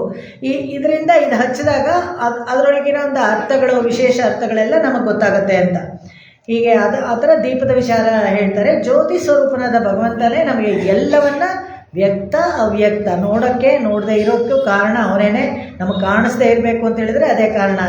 ಮೊನ್ನೆ ಕೂಡ ನಾವು ನೋಡಿದ್ವಿ ಉದಂಕರ ಕಥೆಯಲ್ಲಿ ಅವನು ಹೋದಾಗ ಮಹಾರಾಣಿ ಅವನು ಕಾಣಿಸ್ಲಿಲ್ಲ ಕಣ್ಣಿಗೆ ಅಂತ. ಅವ್ಯಕ್ತವಾಗಿದ್ದೆ ಅದಕ್ಕೆ. ಅವಳಿಗೆ ನಿಜವಾಗ್ಲೂ ಹಾಗೆ ಇದ್ದರೂ ಕೂಡ ಅವನ ಕಣ್ಣು ಕಾಣಿಸ್ಲಿಲ್ಲ. ಅದು ಭಗವಂತನ ಸಂಕಲ್ಪ. ಯಾಕಂತ ಹೇಳಿದ್ರೆ ಇವನು ಕಲ್ಮಶವಾಗಿದ್ದ ಆಹಾರವನ್ನು ಸೇವನೆ ಮಾಡ್ಕೊಂಡು ಹೋಗಿದ್ದ, ಅದರಿಂದ ಆ ಕಾರಣದಿಂದ ಅವನಿಗೆ ಕಾಣಿಸ್ಲಿಲ್ಲ ಆ ರಾಣಿ. ಆ ಥರ ಅವ್ಯಕ್ತ ಆಗಬೇಕು, ಕಾಣಿಸ್ಬೇಕು ನಮಗೆ. ಅದೆಲ್ಲ ವಿಶೇಷವಾಗಿ ಏನು ಅಂತ ಹೇಳಿದ್ರೆ ಭಗವಂತನ ಸಂಕಲ್ಪ, ಅವನೇ ಜ್ಯೋತಿ ಸ್ವರೂಪ. ಅದನ್ನು ಹೇಳ್ತಾರೆ ಇಲ್ಲಿ. ಕೋಟಕ್ಕೆ ಕಾಲ್ ಕಟ್ಟಿಲ್ ಮೇಲ್, ಕೋಟು ಅಂತ ಹೇಳಿದ್ರೆ ದಂತ. ಅವರಿಗೆಲ್ಲ ಏನು ಐಶ್ವರ್ಯವಂತರಾಗಿದ್ದರು, ಅವ್ರು ಯಾವುದಕ್ಕೂ ಏನು ಕಡಿಮೆ ಇರಲಿಲ್ಲ. ಅಷ್ಟಕ್ಕೂ ಜಾಸ್ತಿ ಅಂದರೆ ಈ ಕುವಲೆಯ ಪೀಡ ಇದೆಯಲ್ಲ, ಅದು ಒಂದು ವಿಶೇಷವಾದ ಆನೆ. ಅದಕ್ಕೆ 4 ದಂತಗಳಿತ್ತಂತೆ. ಯಾರು ಕಂಸ ಕೃಷ್ಣನನ್ನು ಸಾಯಿಸ್ಬಿಡ್ಬೇಕು ಅಂತ ತರಬೇತಿ ಕೊಟ್ಟಿದ್ನಲ್ಲ ಒಂದು ಆನೆಗೆ, ಹೆಂಡ ಕುಡಿಸಿ ಅದು ಬಾಲವನ್ನು ಕಚ್ಚಿ ಅಂಕುಶದಲ್ಲಿ ತಿವಿದಿರ್ತಾನೆ ಮಾಹುತ ಎಲ್ಲ ಮಾಡಿ. ಇನ್ನೇನು ತುಳ್ದೇ ಬಿಡಬೇಕು ಕೃಷ್ಣ ಅನ್ಬೇಕಾದ್ರೆ ಕೃಷ್ಣ ಅದ್ರ ಕಾಲು ಮಟ್ಟಕ್ಕೂ ಇದ್ದ. ಚಿಕ್ಕ ಮಗು, ಅವನು 6 ವರ್ಷ 6.5 ವರ್ಷ ಇದ್ದಾಗ ಅಕ್ರೂರ ಹೋಗಿ ಕರ್ಕೊಂಡು ಬರ್ತಾರೆ. ಅವಾಗ ಏನು ಮಾಡಿದ್ರೆ ಇಬ್ಬರು ಒಂದು ಕಡೆ ಬಲರಾಮ ಒಂದು ಕಡೆ ಕೃಷ್ಣ ಇಬ್ಬರು ನೆಗೆದು ಬಿಟ್ಟು ಅದರದ್ದು ದಂತ ಇರುತ್ತಲ್ಲ ಅದನ್ನು ಇಟ್ಕೊಂಡು ಉಯ್ಯಾಲೆ ಥರ ಆಡ್ತಾರೆ ಮಕ್ಕಳು ಆಡಿ ಅದನ್ನು ದಂತವನ್ನು ಕಿತ್ತು ಅದೇ ದಂತದಲ್ಲಿ ಕುವಲೆಯ ಪೀಠವನ್ನು ಸಾಯಿಸಿರ್ತಾರೆ. ಈ ದಂತನೇ ಅವನಿಗೆ ಮಂಚ ಮಾಡಿರೋದು. ಕೋಟಕ್ಕೆ ಕಾಲ್ ಅಂತ ಹೇಳಿದ್ರೆ ಈ ದಂತವನ್ನು ತೊಗೊಂಡೋಗಿ ಕುಂಭಭೋಜನ ಕೊಡ್ತಾನಂತೆ, ಮಂಚ ಮಾಡಿಸ್ಕೊಡು, ನೀಳೆನ ಮದುವೆ ಮಾಡಿಕೊಡ್ತಾನೆ ನಪ್ಪಿನೈನ. ಅವಾಗ ಕೋಟಕ್ಕೆ ಕಾಲು ಕಟ್ಟಿಲ್ಮೆ ಸಾಧಾರಣವಾಗಿ ಮಂಚಗಳಿಗೆಲ್ಲ 4 ಕಾಲು ಅಂತ ಹೇಳ್ತಾರೆ. ಯಾಕಂದರೆ ಬ್ಯಾಲೆನ್ಸ್ಡ್ ಆಗಿರ್ಬೇಕು, ಮಲ್ಕೊಳ್ಬೇಕಾದ್ರೆ ಶಯನ ಇರುತ್ತಲ್ಲ ಅದು ಬ್ಯಾಲೆನ್ಸ್ ಆಗಿರಬೇಕು ಅಂತ. ಆ 4 ಕಾಲುಗಳು ಅದನ್ನು ಕೂಡ ವಿಶೇಷವಾಗಿ ಅರ್ಥ ಮಾಡಬೇಕಾದ್ರೆ ತುಂಬ ಚೆನ್ನಾಗಿ ವ್ಯಾಖ್ಯಾತಕಾರ ನಮ್ಗೆ ತೋರಿಸ್ಕೊಳ್ತಾರೆ. 4 ವರ್ಣಾಶ್ರಮದ ಧರ್ಮ ಅದು ಹಾಗೆ ಧರ್ಮ ಸರಿಯಾಗಿ ನೆಲೆಸಿರಬೇಕು ಸಮಾಜದಲ್ಲಿ ಅಂದರೆ ಈ ವರ್ಣಾಶ್ರಮ ಧರ್ಮ 4 ಇರಬೇಕು. 4 ವರ್ಣಾಶ್ರಮದವರೆಗೂ ಅವರವ್ರಿಗೆ ಏನೇನು ಭಗವಂತ ಒಂದು ವಿಶೇಷವಾದ ಶಕ್ತಿ ಕೊಟ್ಟಿರೋನೋ ಅದನ್ನು ಉಪಯೋಗಿಸ್ಕೊಳ್ಬೇಕು ಅಂತ ಈ ವರ್ಣಾಶ್ರಮ ಧರ್ಮದಲ್ಲಿ ಬ್ರಾಹ್ಮಣ, ಕ್ಷತ್ರಿಯ, ವೈಶ್ಯ, ಶೂದ್ರ ಅಂತ 4. ಹಾಗೆಯೇ ಈ 4 ಜೀವಾತ್ಮಗಳು ದೇವ, ಮನುಷ್ಯ, ತಿರ್ಯಕ್, ಸ್ಥಾವರಗಳು ಅದು. ಮತ್ತು 4 ಗತಿಗಳು ಹೇಗೆ ಅಂತ ಹೇಳಿದ್ರೆ ಈ ಗರ್ಭವಾಸ, ನಮಗೆ ಗರ್ಭವಾಸ ಮತ್ತು ಯಾಮ್ಯ ಅಂತ ಹೇಳ್ತಾರೆ. ಧೂಮಾದಿ ಮಾರ್ಗ, ಅರ್ಚಿರಾದಿ ಮಾರ್ಗ. ಈ ಜೀವಾತ್ಮಗಳೆಲ್ಲ ಟ್ರಾವೆಲ್ ಮಾಡೋದು, ಓಡಾಡೋದು ಗತಿ ಇರುತ್ತಲ್ಲ ಅದು ಯಾವುದು ಅಂತ ಹೇಳಿದ್ರೆ ಗರ್ಭವಾಸ. ಏನತ್ರಲ್ಲಾದರೂ ಇರ್ಬೋದು, ಒಂದು ಗಿಡವಾದರೂ ಆಗ್ಬೋದು, ಒಂದು ಪ್ರಾಣಿ ಆದರೂ ಆಗ್ಬೋದು, ಕೀಟ ಆದರೂ ಆಗ್ಬೋದು, ಅದಕ್ಕೆ ಗರ್ಭದಲ್ಲಿ ಒಂದು ವಾಸ. ಆಮೇಲೆ ಯಾಮ್ಯ ಅಂತ ಹೇಳಿದಾಗ ಅದರ ಆಯುಸ್ಸು ಮುಗಿದೋಗ್ಬಿಟ್ಟಾಗ ಅವರು ಚಂದ್ರ ಮಾರ್ಗವಾಗಿ ಹೋಗಿ ಚಂದ್ರನ ಮೂಲಕ ಹೋಗಿ ಸ್ವರ್ಗಕ್ಕಾದರೂ ಹೋಗ್ಬೋದು, ನರಕಕ್ಕಾದರೂ ಹೋಗ್ಬೋದು. ಈ ಗತಿ ಇದೆಯಲ್ಲ ಅದಕ್ಕೆ ಯಾಮ್ಯ ಮಾರ್ಗ ಅಂತ ಹೇಳ್ತಾರೆ. ಅದಕ್ಕೆ ಧೂಮಾದಿ ಮಾರ್ಗ ಅಂತಲೂ ಹೇಳ್ತಾರೆ. ಹೊಗೆ ತುಂಬಿರುತ್ತಂತೆ ಆ ಮಾರ್ಗದಲ್ಲಿ, ಯಾವುದೂ ಕ್ಲಾರಿಟಿ ಇರೋದಿಲ್ಲ, ಎಲ್ಲ ಹೋಗ್ತೀವಿ ಅಂತಲೂ ಗೊತ್ತಿರಲ್ಲ.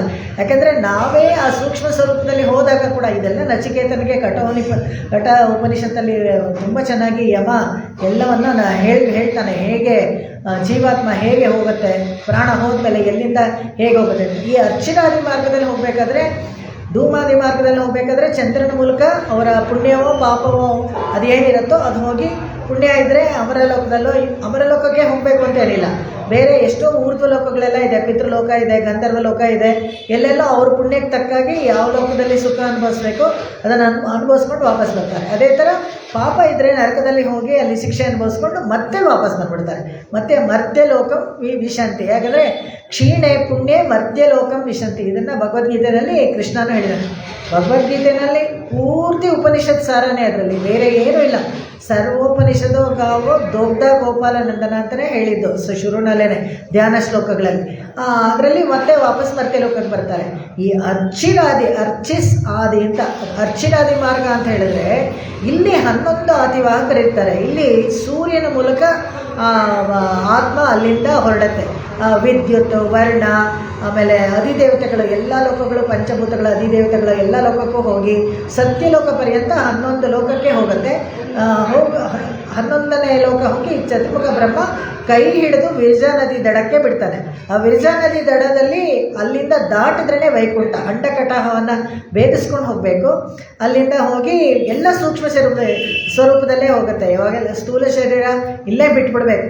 ನಾವು ಯಾವಾಗಲೂ ಸ್ಥೂಲ ಶರೀರದ ಮೇಲೆ ಮೋಹ ಜಾಸ್ತಿ. ಇಲ್ಲಿಂದ ದಪ್ಪ ಆಗಿದ್ದೀವಿ, ಇಲ್ಲಿ ಸಣ್ಣ ಆಗಿದ್ದೀವಿ, ತಲೆ ಕೂದಲೋಯ್ತು, ಇದಕ್ಕೆ ನಾವು ಕಷ್ಟಪಡ್ತಾ ಇರ್ತೀವಿ. ಆದರೆ ನಾವು ಭಗವಂತನ ಹತ್ರ ಹೋಗಿ ಬ್ರಹ್ಮಾನಂದ ಅನುಭವಿಸೋದು ನಮ್ಮ ಆತ್ಮ ಮಾತ್ರನೇ. ಈ ಶರೀರ ಎಲ್ಲೂ ಹೋಗಲ್ಲ. ನಚಿಕೇತನ್ನೇ ಅವ್ರು ತುಂಬ ಆಶ್ಚರ್ಯ ಆಗುತ್ತೆ. ಯಮನಿಗೆ ಹೇಗೆ ಬಂದೆ ನೀನು ಸಶರೀರವಾಗಿ ಅಂತ ಕೇಳ್ತಾನೆ. ಅವನು ಯೋಗದಲ್ಲಿ ಹೊಟ್ಟೋಗ್ಬಿಡ್ತಾನೆ. ನಮ್ಮಪ್ಪ ಕಳಿಸಿದ್ರು ನಾ ಬಂದೆ ಅಂತ. ಗೌತಮ ಮಹರ್ಷಿ ನಿನ್ನ ಯಮನ ಕೊಟ್ಟಿದ್ದೀನಿ ಅಂದ್ಬಿಡ್ತಾನೆ, ಹೊಟ್ಟೋಗ್ತಾನೆ. ಯಾರೂ ಆ ಥರ ಹೋಗೋಕ್ಕಾಗಲ್ಲ. ಅದಕ್ಕೆ ಗಾಬರಿ ಆಗಿಬಿಡುತ್ತೆ ಯಮನಿಗೆ. ವೈತರಣಿ ನದಿಯೇ ದಾಟಕ್ಕಾಗಲ್ಲ. ಅಲ್ಲಿ ಯಮಲೋಕದ ಹತ್ರ ವೈತರಣಿ ನದಿ, ರಕ್ತ ಮಾಂಸದಿಂದ ತುಂಬಿರುವಂಥ ಒಂದು ನದಿ. ಇಲ್ಲಿ ವೈಕುಂಠದಲ್ಲಿ ವಿರಜಾ ನದಿ. ಈ ವಿರಜಾ ನದಿನಲ್ಲಿ ನಮ್ಮನ್ನು ಅದ್ದಿ ತೆಗೆದಾಗ ಅಕಸ್ಮಾತ್ ರಜ ಏನಾದರೂ ಒಂದು ಚೂರು ರಜಸ್ಸಿದ್ರೆ ಕೂಡ ಅದು ಹೊರಟೋಗುತ್ತೆ. ಅಲ್ಲಿ ಪೂರ್ತಿ ಶುದ್ಧ ಸತ್ವ ವೈಕುಂಠದಲ್ಲಿ. ಸತ್ವ ಮಾತ್ರನೇ, ರಜಸ್ಸು ತಮಸ್ಸಿಗೆ ಅಲ್ಲಿ ಜಾಗನೇ ಇಲ್ಲ. ಅಷ್ಟು ಬೆಳಕು, ಅಷ್ಟು ಸತ್ವಯುಕ್ತವಾದ ಶುದ್ಧ ಸತ್ವದಿಂದ ಆಗಿರೋಂಥ ಲೋಕ. ಈ ವಿರೇಜನಲ್ಲಿ ಅದ್ದಿ ತೆಗಿತಾರೆ. ಹೇಗೆ ನಾವೆಲ್ಲ ICUನಲ್ಲಿ ಯಾರನ್ನಾದ್ರೂ ನೋಡಬೇಕು ಅಂದರೆ ಅವ್ರು ಬೇರೆ ಒಂದು ಕೋಟ್ ಎಲ್ಲ ಕೊಡ್ತಾರಲ್ಲ, ಸ್ಟೆರಿಲೈಸ್ಡಾಗಿ ಹೋಗಬೇಕು. ಅಲ್ಲಿ ಚಪ್ಪಲಿನೂ ಬೇರೆ ಕೊಡ್ತಾರೆ, ಅದನ್ನೇ ಹಾಕ್ಕೊಂಡು ಹೋಗ್ಬೇಕು. ಆ ಥರ ವಿರಜಾ ನದಿಗೆ ಹೋಗಬೇಕಾದ್ರೆ ಈ ಕಡೆ ದಂಡೆನಲ್ಲೇ ಪೂರ್ತಿ ನಿಮಗೆ ಆ ನದಿನಲ್ಲಿ ಅದ್ದಿ ತೆಗಿತಾರೆ. ತೆಗೆದು ಕೂಡಲೇ ನಮಗೆ ಸ್ವಾರೂಪ್ಯ ಅಂತ ಏನು ಹೇಳ್ತೀವಿ, ಭಗವಂತನ ಥರನೇ ನಮಗೆ ಚತುರ್ಭುಜ ಬರುತ್ತೆ. ತುಂಬ ಇಂಟ್ರೆಸ್ಟಿಂಗ್, ರೋಚಕವಾಗಿರುತ್ತೆ. ಅಯ್ಯೋ ಇದನ್ನೆಲ್ಲ ಬಿಟ್ಟುಬಿಟ್ಟು ಈ ಸಂಸಾರದಲ್ಲಿ ಏನು ತಾನು ಮಾಡ್ತಾ ಇದ್ದೀವಿ ಇಲ್ಲಿ ಅನ್ನೋ ಥರ ಅನಿಸ್ಬಿಡುತ್ತೆ.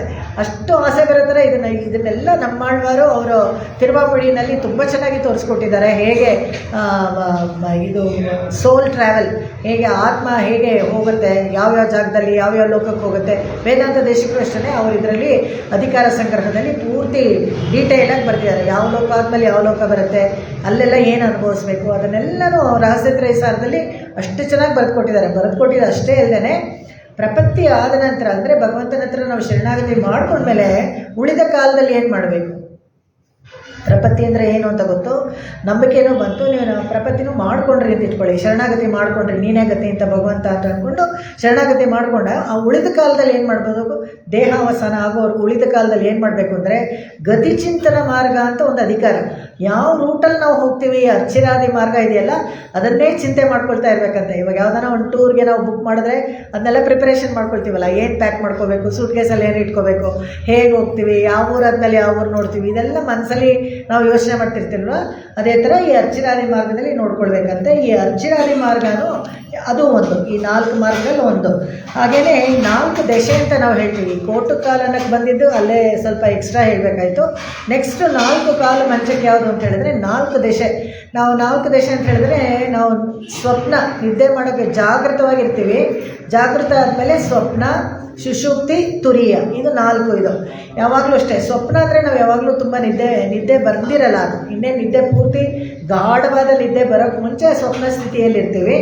ಆಮೇಲೆ ಸುಷುಪ್ತಿ ಅನ್ನೋವಾಗ ಯಾವಾಗ ನಾವು ಎಷ್ಟು ನಿದ್ದೆ ಮಾಡ್ತೀವಿ ಏನೂ ಗೊತ್ತಾಗಲ್ವಲ್ಲ ಅಂತ ಯಾಕೆ ಆ ಥರ ಒಂದು ಪರಿಸ್ಥಿತಿ ಬರುತ್ತೆ ಅಂದರೆ, ಆವಾಗ ಎಲ್ಲ ಜೀವಾತ್ಮಗಳು ಮಶಕ ಚಷಕ, ಇರುವೆ, ನೊಣ, ಸೊಳ್ಳೆ ಎಲ್ಲ ಮೊದಲುಕೊಂಡು ಭಗವಂತನ ಹತ್ರ ಇರುತ್ತಂತೆ. ಆ ನಿದ್ದೆ ಮಾಡುವಾಗ, ಗಾಢವಾಗಿ ನಿದ್ದೆ ಮಾಡುವಾಗ ಭಗವಂತನ ಹತ್ರ ಇರುತ್ತೆ. ಅದಕ್ಕೆ ಒಳ್ಳೆ ನಿದ್ದೆ ಮಾಡಿ ಎದ್ಮೇಲೆ ನಮಗೊಂಥರ ಫ್ರೆಶ್ ಫೀಲಿಂಗ್ ಯಾಕೆ ನಮಗೆ ಬರುತ್ತೆ ಅಂದರೆ ಆ ತೇಜಸ್ಸು ಏನು ಹೇಳ್ತೀವಿ, ಆ ಊರ್ಜಾ ಇದೆಯಲ್ಲ ಅದು ಭಗವಂತ ನಮಗೆ ಕೊಡುವಂಥದ್ದು. ಆ ನಿದ್ದೆ ಮಾಡಿ ಆ ಸುಷುಪ್ತಿ, ತುರಿಯ ಅಂದರೆ 4ನೇ ಸ್ಥಿತಿ ಅಂತ. ಇದಾದಮೇಲೆ ಭಗವಂತನ ಹತ್ರ ಹೋಗ್ತೀವಲ್ಲ ಅದು ತುರಿಯ ಸ್ಥಿತಿ ಅಂತ. ಅದೇ ಥರ ಈ ವ್ಯೂಹದಲ್ಲಿ ವಾಸುದೇವ 4 ಥರ ಇರ್ತಾನೆ. ಅನಿರುದ್ಧ, ಪ್ರದ್ಯುಮ್ನ, ಸಂಕರ್ಷಣ ಮತ್ತು ವಾಸುದೇವ ಅಂತ ಆ 4 ದಶೆಯಲ್ಲಿ ಇರ್ತಾನೆ. ಮತ್ತು 4 ಪುರುಷಾರ್ಥಗಳು ಎಲ್ಲರಿಗೂ ಗೊತ್ತು, ಧರ್ಮ, ಅರ್ಥ, ಕಾಮ, ಮೋಕ್ಷ, ಅದು ಒಂದು. ಮತ್ತು ಈ ಅಧಿಕಾರಿಗಳು ಭಗವಂತನನ್ನು ಯಾರ್ಯಾರೆಲ್ಲ ಭಕ್ತಿ ಮಾಡ್ತಾರೆ, ಆರ್ತೋ, ಜಿಜ್ಞಾಸು, ಅರ್ಥಾರ್ಥಿ, ಜ್ಞಾನಿ, ಈ 4 ಅವನೇ ಭಗವಂತನ ಚತುರ್ವಿಧ ಭಜಂತೆ ಮಾಂ ಅಂತ ಹೇಳಿಬಿಟ್ಟು ಭಗವದ್ಗೀತೆಯಲ್ಲೇ ಹೇಳ್ತಾನೆ. ಆರ್ತೋ, ಜಿಜ್ಞಾಸು, ಅರ್ಥಾರ್ಥಿ, ಜ್ಞಾನಿ ಚ ಭರತರ್ಷಭ. ಆ ಜ್ಞಾನಿತು ಆತ್ಮಮೇವೈ ಮತ. ಆ ಜ್ಞಾನಿ ಮಾತ್ರ ನನ್ನ ಆತ್ಮ ಥರ, ನನಗೆ ಅವನ ಕಂಡ್ರೆ ತುಂಬ ಇಷ್ಟ ಅಂತ. ಆರ್ತೋ ಅಂತ ಹೇಳಿದ್ರೆ ಕಷ್ಟ ಬಂದರೆ, ಸಂಕಟ ಬಂದಾಗ ವೆಂಕಟರಮಣ, ಆರ್ತ ಧ್ವನಿನಲ್ಲಿ ಭಗವಂತನ ಕರೆಯೋದು. ಜಿಜ್ಞಾಸು ಅಂದರೆ ಸುಮ್ಮನೆ ಇಂಟ್ರೆಸ್ಟು, ಏನು ಗಾಡ್, ವಾಟ್ ಈಸ್ ಮ್ಯಾಟರ್, ಏನು ಗಾಡ್ ಹೆಂಗಿದ್ದಾನೆ, ಅವನು ಯಾರು ಅದು ತಿಳ್ಕೊಳ್ಳೋಕ್ಕೆ ಅಷ್ಟೇ. ಅವನ ಮೇಲೆ ಭಕ್ತಿ ಗೀಕ್ತಿ ಅಂತ ಏನಿಲ್ಲ, ಅವ್ರನ್ನೆಲ್ಲ ಜಿಜ್ಞಾಸು ಅಂತಾರೆ, ಅವರು ಒಂದು ಕ್ಯಾಟಗರಿ. ಆಮೇಲೆ ಇನ್ನೊಬ್ಬ ಆರ್ತೋ ಜಿಜ್ಞಾಸು ಅರ್ಥಾರ್ಥಿ, ಏನೋ ದುಡ್ಡು ಕಾಸು ಬೇಕು, ಬೇರೆ ಏನೋ ಅರ್ಥಿಸ್ಕೊಂಡು ಹೋಗೋದು, ಹುಡ್ಕೊಂಡು ಹೋಗೋದು, ಅವ್ರಿಗೇನು ಬೇಕೋ ಅದು, ಅಂಥವ್ರು ಕೂಡ ಭಕ್ತರೇನೆ, ಅವ್ರಿಗೂ ಭಗವಂತ ಇಷ್ಟನೇ. ಚತುರ್ವಿಧ ಭಜಂತೆ ಉದಾರ ಸರ್ವ ಏವತೆ ಅಂತ ಹೇಳ್ತಾನೆ ಭಗವಂತ.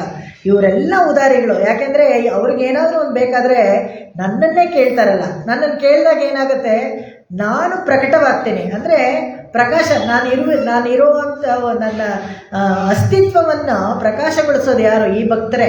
ಅವರು ಏನೇ ಅವರ ಸ್ವಾರ್ಥಕ್ಕೆ ನನ್ನ ಕರೆದಿರಲಿ, ಆದರೂ ಕೂಡ ನನಗೆ ಅವ್ರು ಇಷ್ಟನೇ ಅಂತ ಹೇಳ್ತಾರೆ. ಆದರೆ ಜ್ಞಾನಿನ ಮಾತ್ರ ನನಗೆ ತುಂಬ ಇಷ್ಟ, ನನ್ನ ಆತ್ಮ ಥರ ನಾನು ನೋಡ್ಕೊಳ್ತೀನಿ ಅಂತ. ಇವರು 4 ಜನ ಅಧಿಕಾರಿಗಳು. ಈ ಮೋಕ್ಷದಲ್ಲಿ 4 ದಶೆ, ಅದು 4 ಏನಪ್ಪ ಅಂದರೆ ಸಾಲೋಕ್ಯ, ಸಾರೂಪ್ಯ, ಸಾಮೀಪ್ಯ ಮತ್ತು ಸಾಯುಜ್ಯ. ಈ ಅಮರಾವತಿಗೆಲ್ಲ ಹೋದರೆ ಪುಣ್ಯ ಸಂಪಾದಿಸ್ಕೊಂಡು ಇಂದ್ರಲೋಕಕ್ಕೆಲ್ಲ ಹೋದರೆ ಏನಾಗುತ್ತೆ, ಅಲ್ಲಿ ಡಿಪೆಂಡಿಂಗ್ ಆನ್ ಯುವರ್ ಎಷ್ಟು ಪುಣ್ಯ ಸಂಪಾದಿಸಿದ್ದೀರಾ ಅದ್ರ ಪ್ರಕಾರ ಒಂದು ಸೀಟ್ ಅಂತೆ. ಎಲ್ಲ ಅಮರಾವತಿನಲ್ಲಿ ಬಾಲ್ಕನಿ, ದೂರ ಕೂರಿಸೋದು, ಏನೋ ಹತ್ರ ಕೂರಿಸೋದು, ಆ ಥರದ್ದೆಲ್ಲ ಇರುತ್ತೆ. ಆದರೆ ಮೋಕ್ಷದಲ್ಲಿ ಮಾತ್ರ ಆ ಥರ ಏನೂ ಇಲ್ಲ. ಸಾಲೋಕ್ಯ, ಒಂದು ಸತಿ ನೀವು ವಿರಜಾ ನದಿ ದಾಟ್ಬಿಟ್ಟು ವೈಕುಂಠ ಲೋಕಕ್ಕೆ ಎಂಟರ್ ಮಾಡಿಬಿಟ್ರೆ ಎಲ್ಲರೂ ನಿತ್ಯರು, ಮುಕ್ತರು, ಅನಂತ ಕೋಟಿ ನಿತ್ಯರು ಇರ್ತಾರಂತೆ. ಯಾರ್ಯಾರು ಇರ್ತಾರೆ ವೈಕುಂಠದಲ್ಲಿ ಅಂತ ಹೇಳಿದ್ರೆ ಎಣಿಸೋಕ್ಕಾಗದೇ ಇರೋಷ್ಟು ಅನಂತ ಕೋಟಿ ನಿತ್ಯರು, ಯಾವಾಗಲೂ ಭಗವಂತನಿಂದ ಬೇರೆಯೇ ಆಗದೆ ಇರೋ ನಿತ್ಯರು, ಮುಕ್ತರು. ಯಾರು ಅಂದರೆ ಸಂಸಾರದಲ್ಲಿ ಇದ್ದು ಮುಕ್ತಿ ಹೊಂದಿ ಹೋಗುವಂಥವ್ರು ಮುಕ್ತರು, ಮುಕ್ತ ದಶೆಯಲ್ಲಿ ಹೋಗ್ತಾರಲ್ಲ ಅವರು ಹೋದ್ಮೇಲೆ ನಿತ್ಯರು ಏನು ಆನಂದ ಅನುಭವಿಸ್ತಾರೋ ಅದೇ ಆನಂದ ಅನುಭವಿಸ್ತಾರೆ. ಇವ್ರು ಇಷ್ಟು ಜನ ಇರ್ತಾರಲ್ಲ ಇವ್ರಿಗೆಲ್ಲ ಒಂದೇ ಲೋಕ. ತುಂಬ ದಿವಸದಿಂದ ಇದ್ರು ನಿತ್ಯರು, ಅವರೆಲ್ಲ ಭಗವಂತನಿಗೆ ಹತ್ರ, ಅವರು ಬೇರೆ ಕ್ವಾರ್ಟರ್ಸು, ನೀವು ಇವಾಗ ತಾನೇ ಬಂದಿದ್ದೀರಾ, ಇನ್ನು ಅಪ್ರೆಂಟಿಸು, ನಿಮಗೆ ದೂರ ಕ್ವಾರ್ಟರ್ಸ್, ಆ ಥರ ಎಲ್ಲ ಏನಿಲ್ಲ. ಸಾಲೋಕ್ಯ, ಎಲ್ಲರಿಗೂ ಒಂದೇ ಲೋಕ. ಭಗವಂತ ಇರೋದು ಅಲ್ಲೇ, ಅದೇ ಲೋಕನೇ. ಸೆಂಟ್ರನಲ್ಲಿ ಪರ್ಯಂಕಾಸನದಲ್ಲಿ ಕೂತಿದ್ದಾನೆ, ಸುತ್ತಲೂ ಎಲ್ಲರೂ ಇರ್ತಾರೆ ಅಷ್ಟೇ. ಸಾಲೋಕ್ಯ ನೋಡಿ ಎಂಥ ಉದಾರಿ ಭಗವಂತ ಅಂತ ಹೇಳಿದ್ರೆ, ಯಾರೋ ಹೊಸದಾಗಿ ಬಂದರು, ಅವ್ರನ್ನ ಯಾರೋ ಒಂದು ರೂಮಲ್ಲಿ, ನಾವೇನೇ ನಮ್ಮ ಮನೇಲಿ 30-40ನಲ್ಲಿ ಒಂದು ಮನೆ ಕಟ್ಟಿರ್ತೀವಿ, ಒಂದು 3 ರೂಮ್ ಇದ್ದರೆ ಗೆಸ್ಟ್ಗೆ ಅಂತ ಒಂದು ರೂಮ್ ಇಡ್ತೀವಿ.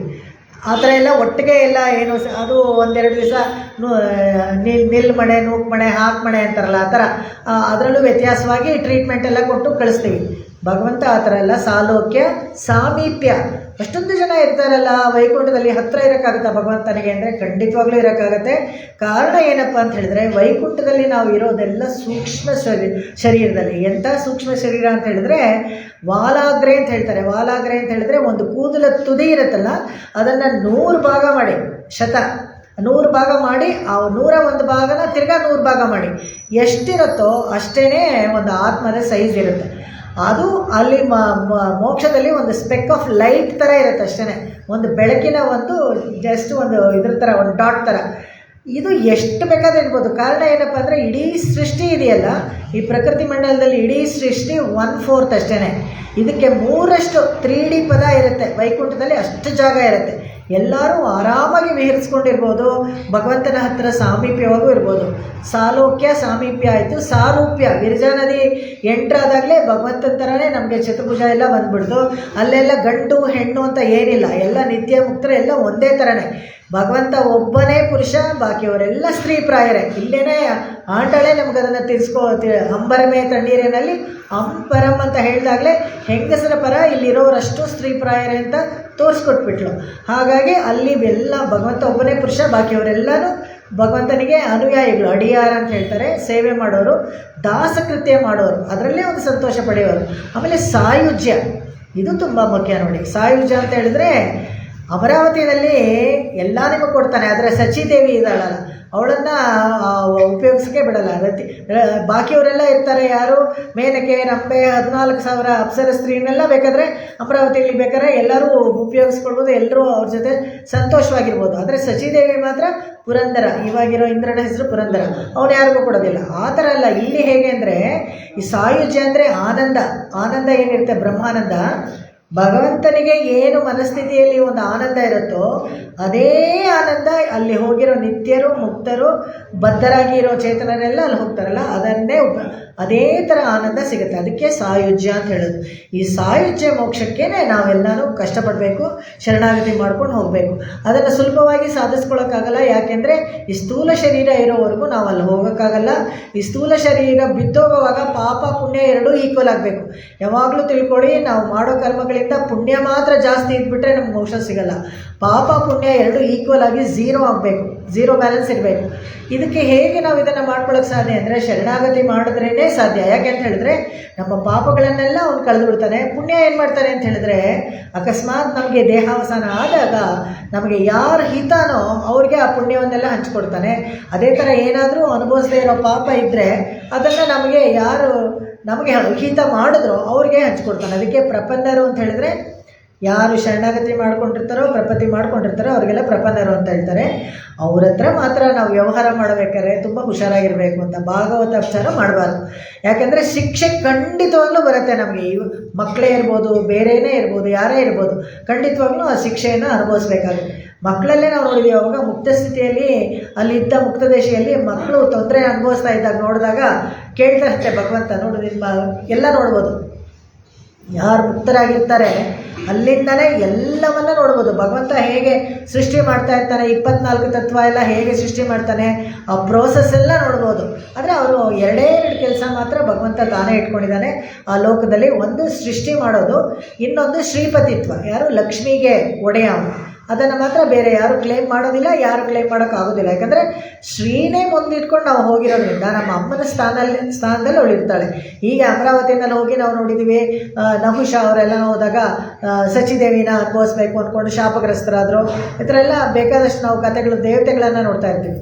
ದೇವತೆಗಳಲ್ಲಿ ಅವ್ರಿಗೂ, ಯಾಕಂದರೆ ಅವರು ಪ್ರಕೃತಿ ಮಂಡಲದಲ್ಲೇ ಇರೋದ್ರಿಂದ ಅನೇಕ ತಪ್ಪುಗಳನ್ನು ಮಾಡ್ತಾರೆ. ಯಾಕೆ ಖುದ್ದಾಗಿ ಇಂದ್ರನೇ ಗೌತಮನ ಹೆಂಡತಿ ಅಹಲ್ಯೆಯನ್ನು ಅನುಭವಿಸ್ಬೇಕು ಅಂತ ಹೇಳಿ ತಪ್ಪು ಮಾಡ್ತಾರೆ. ಈ ಥರ ನಾವು ನೋಡ್ತಾನೆ ಇರ್ತೀವಿ. ಅವ್ರಿಗೂ ಸತ್ವರಜಸ್ತಮಸ್ ಕೂಡಿರೋ ಪ್ರಕೃತಿ ಮಂಡಲದಲ್ಲಿ ಇರೋದ್ರಿಂದ ಅವರು ತಪ್ಪು ಮಾಡ್ತಾ ಇರ್ತಾರೆ. ಈ ಥರ ಸಾಯುಜ್ಯ ಅನ್ನೋದು ಭಗವಂತನಿಗೆ ಏನು ಬ್ರಹ್ಮಾನಂದ ಇದೆಯೋ ಅದನ್ನೇ ನಮಗೂ ಕೊಡ್ತಾನೆ. ನೋಡಿ ಎಂಥ ಇದು, ಪೇರರುಳಾಳರ್ ಅಂತಾರೆ ತಮಿಳಲ್ಲಿ. ಅರುಳಾಳರಂದರೆ ಕೃಪೆ ಇರೋನು, ಪೇರರುಳಾಳರಂದರೆ ದೊಡ್ಡ ಕೃಪೆ. ಅಷ್ಟು ಕೃಪೆ ಯಾರಿಗೂ ನಮ್ಮ ಮೇಲೆ ಇರೋಕ್ಕೆ ಸಾಧ್ಯವೇ ಇಲ್ಲ. ನಮಗೆ ಬೇಕಾಗಿರೋದು ಇಷ್ಟೇ, ನಂಬಿಕೆ ಒಂದು ಇದ್ದುಬಿಟ್ರೆ ಖಂಡಿತವಾಗ್ಲೂ ಅದನ್ನು ನಡೆಸ್ಕೊಡ್ತಾನೆ. ಅದೇ ಥರ ಇದಾಯಿತು. ಮತ್ತು ಬಣ್ಣಕ್ಕೂ ಹೇಳ್ತಾರೆ, 4 ಯುಗದಲ್ಲಿ ಬೇರೆ ಬೇರೆ ಬಣ್ಣದಲ್ಲಿ ಭಗವಂತ ಪ್ರಕಟ ಆದ ಅಂತಾನೆ, ಸಿತ, ಪೀತ, ಶ್ಯಾಮ, ನೀಲ ಅಂತ. ಇದನ್ನು ಕೂಡ ಹಿಂದಳೂರು ಪಾಶ್ರದಲ್ಲಿ ತಿರುಮಂಗ ಆಳ್ವಾರು ಕೂಡ ಹಾಡ್ತಾರೆ. ಮುನ್ನೈ ವಣ್ಣಂ ಪಾಲಿನ್ ವಣ್ಣಂ ಅಂತ. ಕೃತಿಯುಗದಲ್ಲೆಲ್ಲ ಭಗವಂತ ಬಿಳಿ ಕಲರ್ನಲ್ಲಿದ್ದಂತೆ, ಆಮೇಲೆ ಶ್ಯಾಮಲ ವರ್ಣಕ್ಕೆ ಬರ್ತಾನೆ, ಆಮೇಲೆ ಹಸಿರು ಕಲರು, ಆಮೇಲೆ ಈಗ ಕಪ್ಪು ಕಲರು. ಇದರಲ್ಲಿ ಶ್ಯಾಮಲ ಅಂತ ಹೇಳಿದ್ರೆ ಅಲ್ಲಿ ಸ್ವಲ್ಪ ನೀಲಿ ಬೂದು ಮಿಕ್ಸು, ಆ ಥರ ಏನೋ ಒಂದು ಕಲರು. ಒಂದೊಂದು ಯುಗದಲ್ಲಿ ಒಂದೊಂದು ಕಲರಲ್ಲಿ ಇರ್ತಾನೆ ಅಂತ. ಇದಕ್ಕೆ ಮುಖ್ಯವಾಗಿ ಇಲ್ಲಿ ಈ 4ಕ್ಕೆ ವಿಶೇಷವಾಗಿ ಹೇಳ್ತಾರೆ. ಮತ್ತು ಭಗವಂತನನ್ನು ನಾವು ಒಲಿಸ್ಕೊಳ್ಬೇಕಾದ್ರೆ ಯಾವ ಕರ್ಮ ಮಾಡಬೇಕು, ಹೇಗೆ, ಅದು ಕೂಡ ಹೇಳ್ತಾರೆ. ಧ್ಯಾನ, ಯಜನ, ಅರ್ಚನ, ನಾಮ ಸಂಕೀರ್ತನೆ. ಇದು ಕೂಡ ಅಷ್ಟೇ, ಒಂದೊಂದು ಯುಗದಲ್ಲಿ ಒಂದೊಂದು ಥರ ನಾವು ಮಾಡ್ತಾ ಇದ್ವಿ. ಯಾವಾಗ ಅಂದರೆ ಕೃತಿಯುಗದಲ್ಲಿ ಎಲ್ಲರೂ ಧ್ಯಾನ ಮಾಡೋರಂತೆ. ಅವಾಗ ಯಾರಾದರೂ ನೀವು ಸುಮ್ಮನೆ ನಾಮ ಸಂಕೀರ್ತನೆ ಮಾಡ್ಕೊಂಬಿಟ್ಟು ಶರಣಾಗತಿ ಮಾಡ್ಕೊಂಬಿಡಿ ಮೋಕ್ಷಕ್ಕೆ ಹೋಗಬೇಕು ಅಂದರೆ ಒಪ್ಕೋತಾ ಇರಲಿಲ್ವಂತೆ. ಯಾಕೆ? ನಮಗೆ ಭಗವಂತ ಎಲ್ಲ ಕೊಟ್ಟಿದ್ದಾನೆ, ಕರ್ಣ ಕಳೆಬರಗಳೆಲ್ಲ ಕೊಟ್ಟಿದ್ದಾನೆ, ಎಲ್ಲ ಅನುಕೂಲ ಕೊಟ್ಟಿದ್ದಾನೆ, ನಾನು ಧ್ಯಾನ ಮಾಡ್ತೀನಿ ಅಂತ. ಹಾಗೆಯೇ ವರ್ಷಗಟ್ಟಲೆ ಧ್ಯಾನಗಳು, 1000 ವರ್ಷ ತಪಸ್ಸು ಮಾಡಿದ್ರು ಅಂತೆಲ್ಲ ನಾವು ಓದ್ತೀವಲ್ಲ ಪುರಾಣದಲ್ಲಿ. ವರ್ಷಗಟ್ಟಲೆ ತಪಸ್ಸು ಮಾಡಿ ಧ್ಯಾನದಿಂದ ಭಗವಂತನನ್ನು ಹೋಲಿಸ್ಕೊಳ್ತಾ ಇದ್ರಂತೆ. ಮತ್ತು ಅದು ತ್ರೇತಾಯುಗದಲ್ಲಿ ಬಂದಾಗ ಯಜನ, ಎಲ್ಲ ಯಾಗ ಮಾಡ್ತಾಯಿದ್ರು, ಎಲ್ಲ ಅಗ್ನಿ ಕಾರ್ಯಗಳನ್ನು ಮಾಡ್ತಾಯಿದ್ರು ನಾವು ನೋಡ್ತೀವಿ. ಅದಕ್ಕೆ ಅದು ತ್ರೇತಾಯುಗ ಅಂತ ಹೇಳಿದರು. ಯಾಕೆ ತ್ರಿಕಾಲ ಅಗ್ನಿ ಕಾರ್ಯಗಳನ್ನು ಮಾಡ್ತಾಯಿದ್ರು ಅವರು. ಗ್ರಾಗಪತ್ಯ, ಆವಹನೀಯ ಮತ್ತು ದಕ್ಷಿಣಾಗ್ನಿ ಅಂತ 3. ಅದನ್ನು ಅಷ್ಟು 3 ಅಗ್ನಿ ಇಟ್ಕೊಂಡು ಮನೆಯಲ್ಲಿ ಎಲ್ಲ ಅಗ್ನಿಹೋತ್ರಿಗಳು. ಅಂದರೆ ಓಮ ಪೊಹೈ ಅಂತ ಹೇಳ್ತಾರೆ. ಆ ತಿರುಮಂಗ ಆಳ್ವರೆಲ್ಲ ಹಾಡುಗಳಲ್ಲಿ ಪಾಸ್ಟ್ಗಳಲ್ಲಿ ಹೇಳ್ಬೇಕಾದ್ರೆ ಹೇಗೆ ಆ ಓಮ ಪೊಹೈ ತ್ರಿಕಾಲ 2 ವೇಳೆನೂ ಅವರ ಉಪಾಸನೆಗಳು ಮಾಡಿ 3 ಅಗ್ನಿ ಇಟ್ಕೊಂಡು ಮಾಡ್ತಾಯಿದ್ರೆ ಆ ಹೊಗೆ ಎಲ್ಲ ಮೇಲೆ ಹೋಗುತ್ತಲ್ಲ, ಓಝೋನ್ ಲೇಯರ್ನ ಕಾಪಾಡುತ್ತೆ. ಹೇಗೆ ಯಾವುದು ರೇಡಿಯೋ ಆ್ಯಕ್ಟಿವ್ ರೇಸ್ ಯಾವುದು ಭೂಮಿನ ಟಚ್ ಮಾಡೋಕ್ಕೆ ಬಿಡೋದಿಲ್ಲ. ಎಂತೆಂಥದ್ದು ಕಾಯಿಲೆ ಬರುತ್ತೆ ಕಾರಣ ಇಲ್ಲದೇ. ಹೇಗೆ ನಮ್ಮ ಚರ್ಮಗಳೆಲ್ಲ ವ್ಯತ್ಯಾಸವಾಗಿ ಚರ್ಮದ ಕಾಯಿಲೆಗಳೆಲ್ಲ ಬರುತ್ತೆ ಅಂತೇಳಿ ಈ ಥರ ರೇಡಿಯೋ ಆ್ಯಕ್ಟಿವ್ ಎಲ್ಲೋ ತಪ್ಪಿಸ್ಕೊಂಡೆಲ್ಲ ಬಂದಾಗ ಅದಕ್ಕೆ ಪರಿಹಾರನೇ ಇಲ್ಲದೆ ಇರೋ ಥರ ನಾವು ತೊಂದರೆ ಪಡ್ಕೊಳ್ತಾ ಇದ್ವಿ. ಯಾಕೆಂತ ಹೇಳಿದ್ರೆ ಹೀಗೆ ಈ ಯಾರು ಮಾಡ್ತಾನೆ ಇಲ್ಲ ಇವಾಗ. ಅಷ್ಟಋಷಿಗಳು ಇವರು ಮಾಡ್ತಾ ಇರ್ಬೋದು ಅಷ್ಟೇ. ಈ ಅಗ್ನಿಹೋತ್ರಿಗಳೇ ಈಗ ನಂಬರ್ ಇಂಡಿಯಾನಲ್ಲಿ ಒಂದು 38-40 ಇಡೀ ಇಂಡಿಯಾನಲ್ಲಿ ನೀವು ಹುಡುಕಿದ್ರೆ ಅಗ್ನಿಹೋತ್ರಿಗಳು ಅಂತ ಅಷ್ಟೇ ಸಿಗ್ಬೋದು. ತ್ರೈವರ್ಣಿಕರೆಲ್ಲರೂ ಮಾಡಬೇಕಾಗಿತ್ತು ಕೆಲಸ ನೋಡಿ. ಇದನ್ನು ಬರೀ ಬ್ರಾಹ್ಮಣರು ಮಾತ್ರ ಅಲ್ಲ, ತ್ರೈವರ್ಣಿಕರೆಲ್ಲ ಮಾಡಬೇಕಾಗಿತ್ತು ಅಗ್ನಿಹೋತ್ರ. ರಾಮ ಮಾಡ್ತಾ ಇದ್ದ ಕಾಡಲ್ಲಿ ಅಗ್ನಿಹೋತ್ರ ಮಾಡ್ತಾ ಇದ್ದ ಅಂತ ಬರುತ್ತಲ್ಲ, ಆದರೆ ರಾಮಾಯಣ ಓದಿದ್ರೆ ನಮಗೆ ಸಿಗುತ್ತದು. ಹೇಗೆ ಅಂತ ಹೇಳಿದ್ರೆ ಇವ್ರಿಗೆ 3 ವರ್ಣದವರು ಮಾಡಿದ್ರೆ ಅದು ಆಟೋಮೆಟಿಕ್ಕಾಗಿ ಎಲ್ಲ ಒಂದು ಪೊಲ್ಯೂಷನ್ ಕಲುಷಿತವಾಗಿರೋದಿಲ್ಲ ಭೂಮಿನಲ್ಲಿ. ಮತ್ತು ಹೋಗಿ ಓಝೋನ್ ಲೇಯರ್ನ ಕಾಪಾಡುತ್ತೆ. ಸೂರ್ಯನಿಂದ ಕಿರಣಗಳು ಬರಬೇಕಾದ್ರೆ ಕ್ಷಕಿರಣಗಳು ಅಂತ ಹೇಳ್ತೀವಲ್ಲ, ಅದು ಯಾವುದು ನಮ್ಮ ಮೇಲೆ ಬರೋದಿಲ್ಲ. ಅದೇ ಕಾರಣ ನಮಗೆಲ್ಲ ಈ ಕ್ಯಾನ್ಸರ್ ಬೇರೆ ರೋಗಗಳೆಲ್ಲ ಬರೋಕ್ಕೆ ಅದೇ ಕಾರಣ. ಅದು ಬಿಡಿ, ಅಗ್ನಿಹೋತ್ರ ಆದರೂ ಅಗ್ನಿನ ಕಾಪಾಡಿಕೊಂಡು 24 ಅವರ್ಸು ಇಡಬೇಕು. ನಿತ್ಯ ಉಪಾಸನೂ ಮಾಡಲ್ಲ, ಉಪಾಸನ ಬಿಡಿ, ಸಂಧ್ಯಾವಂದನೆಯೂ ಮಾಡಲ್ಲ. ತ್ರಿಕಾಲ ಸಂಧ್ಯಾವಂದನೆ ಮಾಡಬೇಕು. ಸುಮ್ಮನೆ ಎಲ್ಲ ಹೆಗ್ಗಳಿಗೆ ಏನು ಬ್ರಾಹ್ಮಣರು, ಕ್ಷತ್ರಿಯರು, ವೈಶ್ಯ ಇವ್ರಿಗೆ ಮಾತ್ರನೇ ಅರ್ಹತೆ ಇರೋದು ಗಾಯತ್ರಿ ಮಂತ್ರ ಅಂತ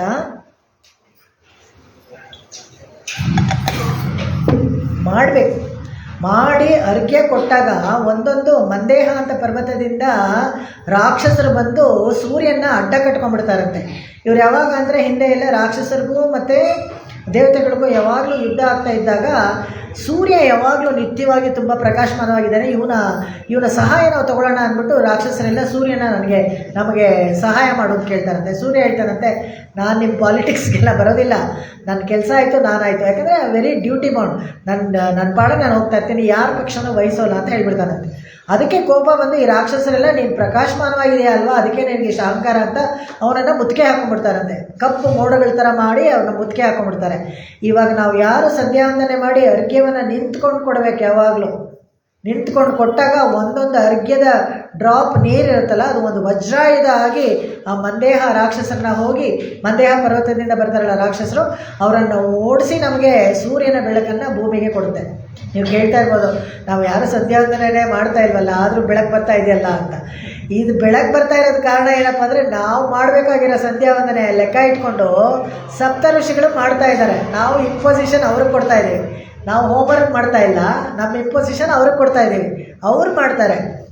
ಇಲ್ಲಿ ನಿತ್ಯ ನೈಮಿತ್ತಿಕ ಅಂತ ಕರ್ಮಗಳು ಬಂದಾಗ ಈ ನಿತ್ಯ ಮಾಡಬೇಕಾಗಿರೋದು, ಮಾಡದೆ ಹೋದರೆ ಏನು ನಿಮಗೆ ಪಾಪ ಬರುತ್ತೆ ಹೊರತು ಮಾಡಿದ್ರೆ ಏನು ಪುಣ್ಯ ಬರೋದಿಲ್ಲ. ಪ್ರತಿಯೊಬ್ಬರು ಕರ್ತವ್ಯ, ಅದು ಆದ್ಯ ಕರ್ತವ್ಯ, ಅವರಾಗೇ ಮಾಡಬೇಕು. ಅವ್ರು ಹುಟ್ಟದಾಗ ಹೇಗೆ ನಮಗೆಲ್ಲ ಕರ್ಣ ಕಳೆ ಬರೆದು ಕೊಟ್ಟಿರ್ತಾನೋ ಅದೇ ಥರ ಈ ಡ್ಯೂಟೀಸು ಕೊಟ್ಟಿರ್ತಾನೆ ಭಗವಂತ. ಇದನ್ನು ಉಲ್ಲಂಘಿಸಬಾರ್ದು. ಉಲ್ಲಂಘಿಸಿದ್ರೆ ಏನಾಗುತ್ತೆ ಅಂದರೆ, ಅದನ್ನು ಹೇಳಿದ್ನಲ್ಲ ಪಾಪ ಸಪ್ತಋಷಿಗಳು ನಮ್ಮನ್ನು ಬೈಕೊಂಡು ಕೊಡ್ತಾ ಇರ್ತಾರೆ, ನಮಗೆ ತೊಂದರೆಗಳು ಬರ್ತಾ ಇರುತ್ತೆ. ಇದು ಪಾಪ ಲೆಕ್ಕದಲ್ಲಿ ಸೇರೋದು, ಪಾಪ ನಮ್ಮ ಅಕೌಂಟಿಗೆ ಬರುತ್ತೆ. ಅಂದರೆ ಸೂರ್ಯನಿಗೆ ಮಂದೇಹ ರಾಕ್ಷಸನ ಅವನು ಓಡಿಸ್ತಿರ್ತಾನೆ. ಈ ಥರ ಹೀಗೆ ಧ್ಯಾನ ಯಜನ ಅವು ತ್ರೇತಾಯುಗದಲ್ಲಿ ಯಜನ ಮಾಡ್ತಾಯಿದ್ರು. ದ್ವಾಪರ ಯುಗಕ್ಕೆ ಬಂದಾಗಲೇ ಡೈಲ್ಯೂಟ್ ಆಗೋದು, ಬರೀ ಅರ್ಚನೆ ಮಾಡಿದ್ರೆ ಸಾಕು ಅನ್ನೋ ಥರ ಅರ್ಚನೆ ಮಾಡ್ತಾಯಿದ್ರು. ಅದೂ ಬಿಟ್ಬಿಟ್ವಿ. ಇವಾಗ ಕಲಿಯುಗದಲ್ಲಿ ಬಂದರೆ ಕಲವು ನಾಮ ಸಂಕೀರ್ತನ, ಬರೀ ಅಷ್ಟಕ್ಕೆ ಭಗವಂತನೂ ಓಕೆ ಅಂತ ಎಲ್ಲ ಡೈಲ್ಯೂಟ್ ಮಾಡ್ತಾಯಿದ್ರು. ಹೇಗೆ ಮಡಿ ಮೈಲಿಗೇನೋ ಎಲ್ಲ ಹೊಟ್ಟೋಗ್ತಾ ಇದೆಯೋ ಅದೇ ಥರ ಯುಗದಲ್ಲಿ ಹೇಗೆ ವ್ಯತ್ಯಾಸವಾಗತ್ತೆ.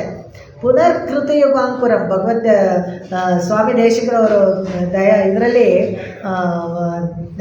ದಶಾವತಾರ ಸ್ತೋತ್ರದಲ್ಲಿ ಹೇಳ್ತಾಳೆ, ಪುನಃ ಕೃತಯುಗಾಂಕುರ ಆಗಬೇಕು. ಆವಾಗಲೇ ಎಲ್ಲರೂ ಅವ್ರವ್ರ ಕರ್ತವ್ಯವನ್ನು ಮಾಡ್ತಾರೆ. ಯಾರನ್ನ ಏನೋ ಹೇಳಿಸ್ಕೊಳ್ಳೋದಂತೆ ಕೃತಯುಗದಲ್ಲಿ, ಅವ್ರವ್ರ ಪಾಠಕ್ಕೆ ಅವ್ರವ್ರ ಕೆಲಸ ಹಾಗೆ ಮಾಡ್ತಾ ಇರ್ತಾರೆ. ಅದನ್ನು ಇಲ್ಲಿ ಹೇಳ್ತಾರೆ. ಅವಾಗ ನಾಮ ಸಂಕೀರ್ತನೆ ತುಂಬ ಮುಖ್ಯ, ಅದನ್ನು ಮಾಡ್ತಾ ಇರ್ತಾರೆ ಅಂತ. ಹೀಗೆ 4 ಕಾಲಿಗೆ 4 ವಿಶೇಷವಾಗಿ ಕೋಟು ಕಾಲು ಕಟ್ಟಿಲ ಮೇಲೆ ಅನ್ನೋಕ್ಕೆ ಇಷ್ಟೊಂದು ಹೇಳ್ತಾರೆ ಸ್ವಾಪದೇಶ ಅರ್ಥದಲ್ಲಿ. ಇದು ಏನು ಇದಕ್ಕೆ ಅನುಭವಿಸೋಕ್ಕೆ ಇದು ಚೆನ್ನ.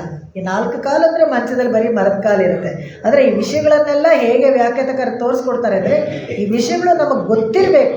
ನಮ್ಮ ದೈನಂದಿನ ಜೀವನದಲ್ಲಿ ನಾವು ಬಿಟ್ಬಿಡಬಾರ್ದು. ಏನೋ ತುಂಬ ಬ್ಯುಸಿ ಶೆಡ್ಯೂಲು, ಬೆಂಗಳೂರಲ್ಲಿ ಏನೂ ಆಗೋದಿಲ್ಲ, ರಿಟೈರ್ ಆದಮೇಲೆ ನೋಡ್ಕೊಳ್ಳೋಣ ಅಂತ ಆ ಥರ ಒಂದು ಮೈಂಡ್ಸೆಟ್ ನೀವು ಮಾಡ್ಕೊಂಬಿಟ್ರೆ ರಿಟೈರ್ ಆದಮೇಲೂ ಕೂಡ ಮಾಡೋದಿಲ್ಲ. ಯಾಕೆಂತ ಹೇಳಿದ್ರೆ ನೀವು ಅದಕ್ಕೆ ಅಭ್ಯಾಸ ಆಗಿಬಿಟ್ಟಿದ್ದೀರಲ್ಲ, ಮತ್ತೆ ಏನೂ ಮಾಡೋದಿಲ್ಲ. ಇದು ಮುಂಚಿನಿಂದ ಮಾಡ್ಕೋಬೇಕು, ಯಾವಾಗಲೂ ಅಳವಡಿಸ್ಕೋಬೇಕು. ನಮಗೆ ಅಂತ ಏನು ಒಂದು ಧರ್ಮ ಅಂತ ಇದೆ, ಅದನ್ನು ನಾವು ಮಾಡ್ತಾ ಇರಬೇಕು.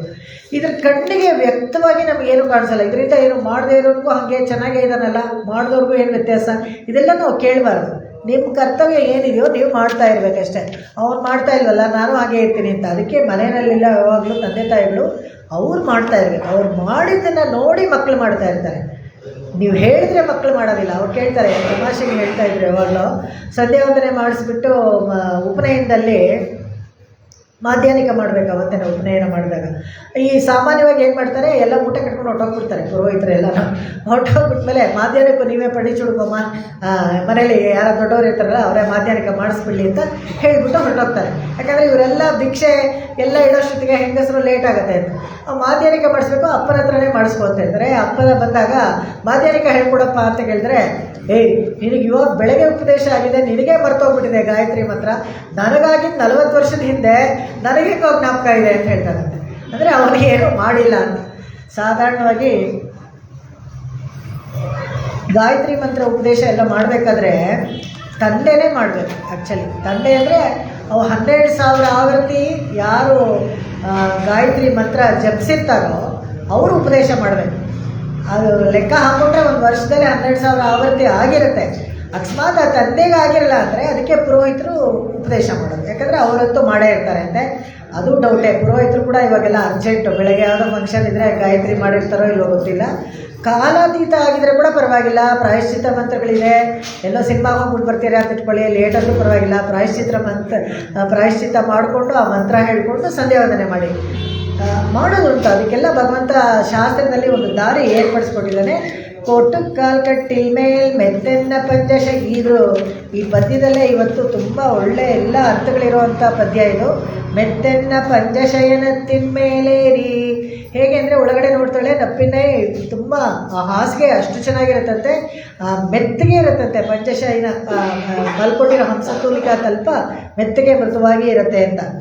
ಈ ಹಾಸಿಗೆಗಳನ್ನು ಮಲ್ಕೊಳ್ಬೇಕಾದ್ರೆ ಒಳ್ಳೆ ಲಕ್ಷಣ ಹೇಳ್ಕೊಡ್ತಾರೆ. ಹೇಗೆ ಅಂದರೆ ಶೀತಲವಾಗಿರಬೇಕಂತೆ, ಬೆಚ್ಚಗೆ ಇರಬೇಕಂತೆ. ಯಾವಾಗ ಬೆಚ್ಚಗೆ, ಚಳಿಗಾಲದಲ್ಲಿ ಬೆಚ್ಚಗಿರಬೇಕು, ಈ ಇದರಲ್ಲಿ ಬೇಸಿಗೆನಲ್ಲಿ ತಣ್ಣಗಿರಬೇಕು ನಮಗೆ. ಆಮೇಲೆ ಮೃದುವಾಗೂ ಇರಬೇಕು, ತುಂಬ ಹಾರ್ಡಾಗಿರಬಾರ್ದು, ಮತ್ತು ಬೆಳ್ಳಗೆ ಶುಭ್ರವಾಗಿರಬೇಕು, ಸುವಾಸನೆಯುಕ್ತವಾಗಿರಬೇಕು. ಇದಿಷ್ಟು ಕ್ವಾಲಿಟೀಸ್ ಇದ್ದರೆ ಅದು ಪಂಚಶಯನ ಅಂತ. ಈ ಥರ ಒಂದು ಹೀಗೇ ಮಾಡ್ತಾ ಇದ್ರಂತೆ. ಈ ಕಲೆಗಳ 64 ಕಲೆ ಇದೆಯಲ್ಲ, ನಾವು ಎಷ್ಟೊತ್ತು ಕಳ್ಕೊಂಡ್ಬಿಟ್ಟಿದ್ದೀವಿ. ಈ ತಂಜಾವೂರಲ್ಲಿ ಯಾವುದೋ ಒಂದು ಇದರಲ್ಲಿ ತಾಳೆಗರಿಗಳೆಲ್ಲ ಓಲೆಗಳು ತುಂಬ ಇದೆ. ಅಲ್ಲಿ ಸರ್ಫೋಜಿ ರಾಜ ಓದ್ಬಿಟ್ಟು ಎಲ್ಲೋ ಹೇಳಿದಂತೆ, ಪಂಚಶಯನ ಅಂತ ಹೇಳಿದ್ರೆ ಏನು ಅಂತ. ಅದೇನು ಅಂದರೆ ಆ ಥರ ಒಂದು ಹಾಸಿಗೆ ಇದ್ದರೆ ಅದ್ರ ಮೇಲೆ ಮಲ್ಕೊಂಡ್ಬಿಟ್ರೆ ಅಂಥ ಒಂದು ನಿದ್ದೆ ಬರುತ್ತಂತೆ, ಎಬ್ಸೋಕ್ಕೆ ಆಗೋದಿಲ್ಲ ಅಂತ. ಅದು ಹೇಗೆ ಮಾಡ್ತಾರೆ, ಮಾಡೋರು ಏನಾದರೂ ಇದ್ದಾರಾ ಅಂತ. ಎಲ್ಲೋ ಒಂದು ಕಡೆ ಯಾರೋ ಒಬ್ಬ ಮಾಡ್ತಾನಂತೆ, ಅವ್ರ ಪೂರ್ವಿಕರು ಮಾಡ್ತಾಯಿದ್ರು ಅಂತ. ಸರಿ, ಆ ಥರದ್ದೊಂದು ಹಾಸಿಗೆ ಮಾಡಿಸ್ಬೇಕಲ್ಲ, ಕರೀರಿ ಅವ್ರನ್ನ ಅಂತ ಕರೀತಾರಂತೆ.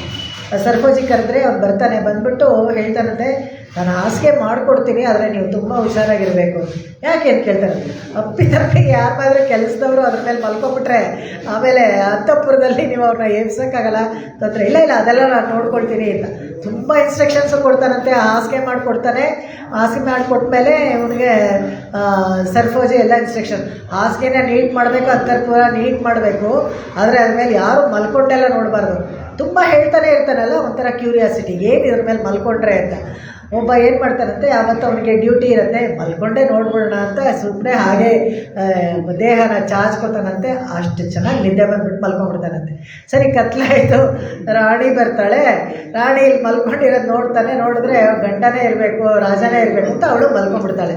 ಸ್ವಲ್ಪ ಹೊತ್ತಾದ್ಮೇಲೆ ರಾಜನೂ ಬರ್ತಾನಂತೆ. ರಾಜ ನೋಡ್ರಿ, ರಾಣಿ ಆಗಲೇ ಯಾರ ಜೊತೆಗೋ ಮಲ್ಕೊಂಡ್ಬಿಟ್ಟಿದ್ದಾಳಲ್ಲ ಇವಳು ಅಂತ. ಅವಾಗ ದೀಪ ಹಚ್ಚಿ ನೋಡಿದ್ರೆ ಇವನು ಯಾರೋ, ರಾಣಿಗೆ ಒಂದೇ ಗಾಬರಿ ಅಂತ. ಅಯ್ಯೋ, ನಾನು ನೀವೇ ಅಂತ ಅಂದ್ಕೊಂಡೆ, ನನಗೆ ಗೊತ್ತಾಗಲಿಲ್ಲ ಅಂತ.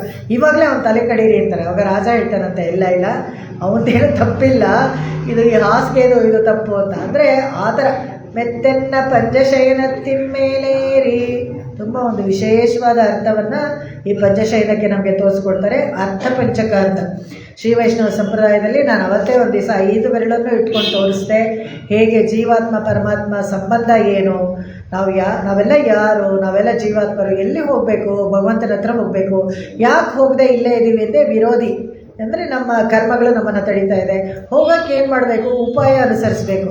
ಶರಣಾಗತಿ, ಧ್ಯಾನ ಯೋಗ, ಕರ್ಮಯೋಗ, ಯಾವುದನ್ನ ಒಂದು ಉಪಾಯ ಅನುಸರಿಸಬೇಕು. ಆ ಉಪಾಯ ಯಾರು ಅಂದರೆ ಭಗವಂತನೇ ಉಪಾಯ. ಉಪಾಯ ಭಗವಂತನ ಹತ್ರ ಹೋಗಬೇಕು. ಅಲ್ಲಿ ಹೋದ್ಮೇಲೆ ಏನು ಮಾಡೋದು ಅಂದರೆ ಭಗವಂತನನ್ನೇ ಗುಣಗಾನ ಮಾಡೋದು ಅಷ್ಟೇ. ಮೋಕ್ಷ ಹೋಗಿ ಬೇರೆ ಏನು ಮಾಡೋದಿಲ್ಲ. ಅದಕ್ಕೆ ಆಳ್ವಾರುಗಳೆಲ್ಲ ಒಂದು ಕಡೆ ಹಾಡಬೇಕಾದ್ರೆ ಹೇಳ್ತಾರೆ, ಹಿಂಗೆ ಇರುಂಡವರ್ ಕೀழ ಕುತ್ತನ್. ಇಲ್ಲಿದ್ದವ್ರಿಗೇನು ಕಡಿಮೆ ಅಂತ ಏನು ಅಂದ್ಕೊಬೇಡಿ, ನಿಮಗೂ ಏನು ಕಡಿಮೆ ಇಲ್ಲ. ಮೋಕ್ಷದಲ್ಲಿ ಹೋದರೂ ಅಲ್ಲೂ ಅಷ್ಟೇ ಸಾಮಗಾನ ಹಾಡಿಕೊಂಡು ಭಗವಂತನ ಧ್ಯಾನ ಮಾಡ್ತಾ ಇರ್ತೀರಾ. ಇಲ್ಲಿದ್ದರೂ ನಿಮಗೇನು ಕಡಿಮೆ ಇಲ್ಲ, ಇಲ್ಲೂ ಅದೇ ಮಾಡ್ಬೋದು ಅಂತ. ಈ ಇದರಲ್ಲಿ ನಾರದೀಯದಲ್ಲಿ ತುಂಬ ಚೆನ್ನಾಗಿ ಇದು ಅರ್ಥಪಂಚಕವನ್ನು ತೋರಿಸ್ಕೊಡ್ತಾರೆ. ಪ್ರಾಪ್ಯಸ್ಯ ಬ್ರಹ್ಮಣೋ ರೂಪಂ, ನಾವು ಪಡಿಬೇಕಾಗಿರೋದು ಪರಬ್ರಹ್ಮ ಸ್ವರೂಪ. ಪ್ರಾಪ್ತುಶ್ಚ ಪ್ರತ್ಯಗಾತ್ಮನಃ, ಪ್ರತ್ಯಗಾತ್ಮನಃ ಅಂದರೆ ಜೀವಾತ್ಮಗಳು. ನಾವೆಲ್ಲ ಜೀವಾತ್ಮರು ಪಡಿಬೇಕಾಗಿರೋದು ಭಗವಂತನಂತ. ಎಲ್ಲಿಂದ ಬಂದವೋ ಅಲ್ಲಿಗೆ ವಾಪಸ್ ಹೋಗಬೇಕು ಅಂತ. ಪ್ರಾಪ್ತ್ಯುಪಾಯಂ ಫಲಂ ಚೈವ, ಪ್ರಾಪ್ತಿ, ಇದನ್ನು ಪಡೆಯೋಕ್ಕೆ, ಭಗವಂತನನ್ನು ಪಡೆಯೋಕ್ಕೆ ಏನು ಉಪಾಯ ಅಂತ ಹೇಳಿದ್ರೆ ಭಗವಂತನೇ. ಫಲ ಏನು ಅಂದರೆ ಅದು ಭಗವಂತನೇ. ತಥಾ ಪ್ರಾಪ್ತಿ ವಿರೋಧಿ ಚ, ಇದಕ್ಕೆ ಹೋಗೋಕ್ಕೆ ಇರೋದು ವಿರೋಧಿ ತಡೆಯೋದು ನಮ್ಮ ಕರ್ಮಗಳು. ಇದನ್ನು ವದಂತಿ ಸಕಲ ವೇದ ಸೇತಿಹಾಸ ಪುರಾಣಕ, ಇದನ್ನೇ ಎಲ್ಲ ವೇದಗಳು ಹೇಳಿದೆ. ಇವಾಗ ನಾನು ಏನು ಹೇಳ್ತಾ ಇದ್ದೀನಿ, ಶರಣಾಗತಿ ಈ ಮಾರ್ಗ ಎಲ್ಲ ಯಾವುದೋ ಏನೋ ಶ್ರೀ ವೈಷ್ಣವ ಆಚಾರ್ಯರು ಕಂಡಿಡಿದು ಬಿಟ್ಟಿರೋದು ಅಂತ ಏನು ಅಂದ್ಕೋಬೇಡಿ.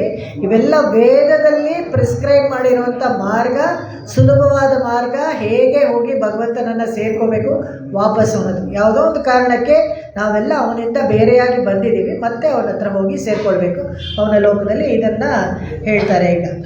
ಈಗ ಅದನ್ನು ಹೇಳ್ಬಿಟ್ಟು ಇವಾಗ ಮೆತ್ತೆನ್ನ ಪಂಚಶಯನತ್ತಿನ ಮೇಲೆ ಅವ್ರು ಎಲ್ಲಿ ಹೇಗೆ ಅಲಂಕಾರ ಮಾಡ್ಕೊಂಡಿರ್ತಾಳೆ, ನಪ್ಪಿನ ಹೇಳ್ತಾರೆ. ಕೊತ್ತಲರ್ ಪೂಂಕುಳಲ್ ನಪ್ಪಿನ್ನೈ ಕೊಂಗೈ ಮೇಲ್, ಈ ನಪ್ಪಿನ ಈ ಹಾಡನ್ನೇ ನೀಳಾ ತುಂಗಸ್ತನಗಿರಿ ತಟಿ ಸುಪ್ತ ಉದ್ಬೋಧ್ಯ ಕೃಷ್ಣ, ಪರಾಶರ ಭಟ್ರು ಬರೆದ್ರಲ್ಲ ಧ್ಯಾನ ಶ್ಲೋಕದಲ್ಲಿ ನಾವು ಏನು ಹಾಡ್ತೀವಿ, ಇದು ಸೇಮ್ ಈ ಕುತ್ತುವಿಳಕೆರೆಯ ಈ ಸೀನ್ ಇದೆಯಲ್ಲ, ಈ ಸೀನ್ನ ಹಾಗೇ ಸಂಸ್ಕೃತದಲ್ಲಿ ಬರೆದುಕೊಟ್ರು. ಅದಕ್ಕೇ ಇವರು ಇದಾದಮೇಲೆ ರಾಮಕೃಷ್ಣ ಬರೆದಿದ್ದು 2 ಅನ್ನವಯಲ್ ಪುದುವೆ ಹಾಡುಗಳೆಲ್ಲ ಇದಕ್ಕಿಂತ ಹಳೆಯದು, ಪರಾಶರ ಭಟ್ರು ಬರೆದಿದ್ದು ತನಿಯನ್ಗಿಂತ ಹಳೆಯದು. ಆದರೆ ಕೂಡ ಇದು ಪರಾಶರ ಭಟ್ರು ಬರೆದಿದ್ದನ್ನು ಯಾಕೆ ಮೊದಲು ಹೇಳ್ತೀವಿ ಅಂತ ಹೇಳಿದ್ರೆ, ಇದರಲ್ಲಿ ಪುರುಷಕಾರಿಯಾಗಿದ್ದ ನೀಳೆಯನ್ನು ಹೇಳಿದ್ದಾರೆ, ಅದಕ್ಕೆ ಅದನ್ನು ಮೊದಲ ಪದ್ಯವಾಗಿ ಇಟ್ಕೊಂಡು ಹೇಳ್ತಾರೆ. ಇಲ್ಲಿ ಕೊತ್ತಲರ್ ಪೂಂಗುಳಲ್ ನಪ್ಪಿನ್ನೈ ಕೊಂಗೈ ಮೇಲ್, ಗೊಂಚಲಾಗಿ ಹೂವು ಹಾಗೆ ಈ ಸೈಡಲ್ಲಿ ಸಿಕ್ಕಿಸ್ಕೊಂಡಿರ್ತಾಳಂತೆ.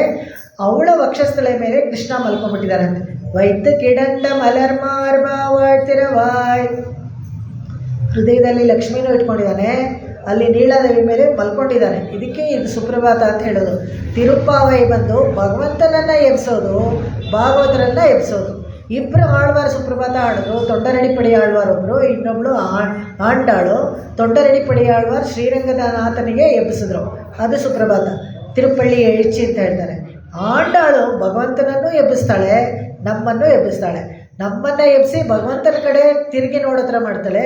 ಭಗವಂತನನ್ನು ಎಚ್ಚರಿಸಿ, ಯಾಕಂದರೆ ನೀಳಾದೇವಿ ಹತ್ರ ಸೌಖ್ಯವಾಗಿದ್ದಾನೆ, ಅವನಿಗೆ ಏನೂ ಆಗಬೇಕಾಗಿಲ್ಲ. ಅನಂತ ಕೋಟಿ ವೃತ್ತಿಯರಿದ್ದಾರೆ ವೈಕುಂಠದಲ್ಲಿ ಸೇವೆ ಮಾಡೋಕ್ಕೆ.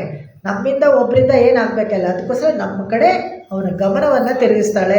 ಅವಳು ಭಗವಂತನಿಗೆ ಸುಪ್ರಭಾತ ಹಾಡೋದು. ಕೊಂತಲರ್ ಪೂಂಗುಳಲ್ ನಪ್ಪಿನ್ನೈ ಕೊಂಗೈ ಮೇಲ್, ವೈದ್ಯ ಕಿಡಂಡ ಮಲರ್ ಮಾರ್ಬಾವಾಳ್ತಿರವಾಯ್, ಮೈತಡಂಗ್ ಕಣ್ಣಿ, ಅಲ್ಲಿ ಹೇಳಿದ್ರು ಹೇಳಲಿಲ್ಲ ಕೃಷ್ಣ, ಅದಕ್ಕೆ ಏನು ಮಾಡ್ತಾಳೆ, ಮೈತಡಂಗ್ ಕಣ್ಣಿನಾಯ್ ನೀ ಉನ್ಮಡಾಳನೈ, ನಪ್ಪಿನೈಗೆ ತಿರ್ಗಾ ಹೇಳ್ತಾರೆ ನೋಡು. ಮೈತಡಂಗ್ ಕಣ್ಣಿನ ಅಂದರೆ ಅಂಜನ ಹಾಕ್ಕೊಂಡಿರೋಳು ಅಂತ. ಅಂಜನ ಹಾಕ್ಕೊಂಡಿರೋದ್ರೆ ಕಳೆದೋಗಿರೋ ಒಂದು ವಸ್ತುಗೆ ಅಂಜನ ಹಾಕಿ ಹುಡ್ಕೋದು, ಅದು ಒಂದು ವಿದ್ಯೆ. ಆ ವಿದ್ಯೆನೂ ಕಳ್ಕೊಂಡ್ಬಿಟ್ಟಿದ್ದೀವಿ ನಾವು. ವಿಳೆದೆಲೆ ಮೇಲೆ ಅಂಜನ ಹಾಕಿದ್ರೆ ತೋರಿಸ್ತಾರೆ. ಹಳೆ ತೆಲುಗು ಪಿಕ್ಚರಲ್ಲೆಲ್ಲ ನಾವು ನೋಡ್ತೀವಿ. ಹೇಗೆ ಅಂದರೆ ಅನಿರುದ್ಧನ ತೊಗೊಂಡೋಗ್ತಾಳಲ್ಲ ಉಷಾ, ಇದನ್ನು ನೋಡ್ಬೇಕಾದ್ರೆ ಆ ಕೃಷ್ಣಾವತಾರದಲ್ಲಿ ಒಂದು ವಿಳೆದೆಲೆಯಲ್ಲಿ ಅಂಜನ ಹಾಕಿ ನೋಡ್ತಾರೆ. ವಿಳೆದೆಲೆಯಲ್ಲಿ ಮಧ್ಯದಲ್ಲಿ ತೋರಿಸ್ತಾರೆ ಅನಿರುದ್ಧ ಅಲ್ಲಿ ಬಾಣಾಸುರನ ಅರಮನೆಯಲ್ಲಿ ಮಲ್ಕೊಂಡಿರ್ತಾನೆ ಪಲ್ಲಂಗದಲ್ಲಿ. ಅದು ಅಂಜನ ವಿದ್ಯೆ. ಕಳೆದೋಗಿರೋ ವಸ್ತು ಎಲ್ಲಿದೆ ಅಂತ ತೋರಿಸೋದು ಒಂದು ಅಂಜನ ವಿದ್ಯೆ. ಇವಳಿಗೆ ಹೇಳ್ತಾರೆ, ನೀಳಾದೇವಿ ಅಂಜನ ಹಾಕ್ಕೊಂಡ್ಬಿಟ್ಟು ಭಗವಂತನ ನಿನ್ನ ಹತ್ರನೇ ಇಟ್ಕೊಂಡ್ಬಿಡ್ಬೇಡ, ನಮಗೂ ಸ್ವಲ್ಪ ಕೊಡು ಅಂತ ಕೇಳ್ತಾರೆ. ಮೈತಡಂಗಣ್ಣಿನಾಯ್ ನೀ ಉನ್ಮಣಾಳನೈ, ಎತ್ತನೆ ಪೋದಂ ತುಳಲೆಳೆ ಒಟ್ಟಾಯ್ ಹಾಡ್. ನೀನು ಹಾಗೇ ನೀವಿಬ್ಬರು ಸೆಪ್ರೇಟ್ ಆಗದೆ ಹಾಗೆ ಇಟ್ಕೊಂಡಿದ್ರೆ ಅವರು ಎದ್ದೇಳಲ್ಲ, ನೀನು ಬರೋದಿಲ್ಲ. ನಮಗೆ ಕೃಷ್ಣ ಬೇಕಲ್ಲ ಅನುಭವಕ್ಕೆ, ನೀನು ಬಂದ್ರೇ ಅದಾಗೋದು. ಅದಕ್ಕೆ ಹೇಳ್ತಾಳೆ, ಎತ್ತನೆಯೇ ಲಂಪಿನಿವಾತ್ತಕ್ಕಿಲ್ಲ, ನೀನು ನಮ್ಮ ಮೇಲೆ ಕರುಣೆ ತೋರಿಸಿದ್ರೆ ಮಾತ್ರನೇ ಭಗವಂತನನ್ನು ಬಿಟ್ಟು ಬರಬೇಕು. ನೀನು ಯಾವಾಗಲೂ ಅವನ ಜೊತೆಗೆ ಇರ್ತೀಯ ಗೊತ್ತು.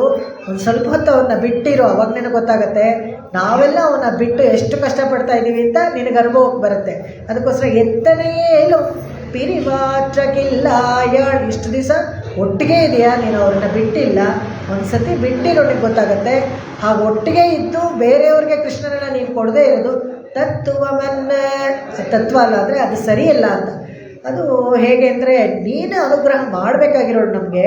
ನೀನೇ ನಿನ್ನ ಪಾಡಿಗೆ ನಿನ್ನ ಮಾತ್ರ ನೋಡ್ತಾ ಇದ್ದರೆ ಆಗೋದಿಲ್ಲ. ಅದಕ್ಕೆ ನಮ್ಮ ಕಡೆನೂ ನೋಡಬೇಕು ಅಂತೇಳಿ ತಹವೇಲೋರೆಂಬವ, ಈ ತತ್ವವನ್ನು ತಹವೇಲೋರಿಗೆ ತುಂಬ ದೀರ್ಘವಾಗಿ ವ್ಯಾಖ್ಯಾನ ಮಾಡ್ತಾರೆ. ಹೇಗೆ ಅಂತ ಹೇಳಿದ್ರೆ, ಇದಕ್ಕೆ ನಾನು ಹೇಳಿದ್ದು ಸಂಯೋಗ ವಿಯೋಗಗಳಲ್ಲಿ ಅಕಸ್ಮಾತ್ ಏನಾದರೂ ನೀಳಾದೇವಿನೋ ಲಕ್ಷ್ಮೀ ಅಂಶ ಪುರುಷಕಾರಿಯಾಗಿ ಬರೋಕ್ಕೆ ಒಪ್ಕೊಳ್ಳದೆ ಹೋಗಿದರೆ ಎಂದೆಂದಿಗೂ ನಾವೆಲ್ಲ ಜೀವಾತ್ಮರು ಇಲ್ಲೇ ಸಂಸಾರದಲ್ಲೇ ಬಿದ್ದು ಕೊಳಿಬೇಕಾಗಿತ್ತು. ಇನ್ನು ನೋಡಿ, ಯಾಕೆ ಈ ಪದ್ಯ ತುಂಬ ಮುಖ್ಯವಾದ ಪದ್ಯ. ಇದು ಪುರುಷಕಾರಿಯಾಗಿ ಅಮ್ಮನವ್ರನ್ನ ನಾವು ಮಧ್ಯಕ್ಕೆ ಇಟ್ಕೊಂಡು ಖಂಡಿತವಾಗ್ಲೂ ನಮ್ಮ ಕೆಲಸ ಸಾಧನೆ ಆಗತ್ತೆ. ಅವಳ ಹತ್ರ ನಾವು ಶರಣಾಗತಿ ಮಾಡಿಕೊಂಡ್ರೆ ಭಗವಂತನಂತೆ ಹೋಗಿ ಸೇರ್ತೀವಿ. ಯಾಕಂದರೆ ಆ ಸಂಯೋಗ ಇದಲ್ಲ, ಅದನ್ನ ಏರ್ಪಡಿಸ್ಕೊಡೋಳು ಅವಳು. ಭಗವಂತನನ್ನು ನಮ್ಮ ಶ್ರೀ ಬಗ್ಗೆ ನೆನ್ನೆನೇ ನಾವು ಹೇಳಿದ್ವಿ. ಶ್ರೀನಾಥಿ, ಶೃಣೋತಿ, ಶ್ರಾವಯತಿ ಅಂತೆಲ್ಲ 6 ಗುಣಗಳಿದೆಯಲ್ಲ. ಅದರಿಂದ ಶ್ರಾವಯತಿ ತಾನೂ ಕೇಳಿಸ್ಕೊತಾಳೆ, ನಾವು ಹೇಳಿದ್ದನ್ನು ಕೇಳಿಸ್ತಾಳೆ, ಭಗವಂತನಿಗೂ ಕೇಳಿಸ್ತಾಳೆ. ನಮ್ಮ ಕೂಗನ್ನು ಭಗವಂತನು ಕೇಳೋ ಥರ ಮಾಡ್ತಾಳೆ.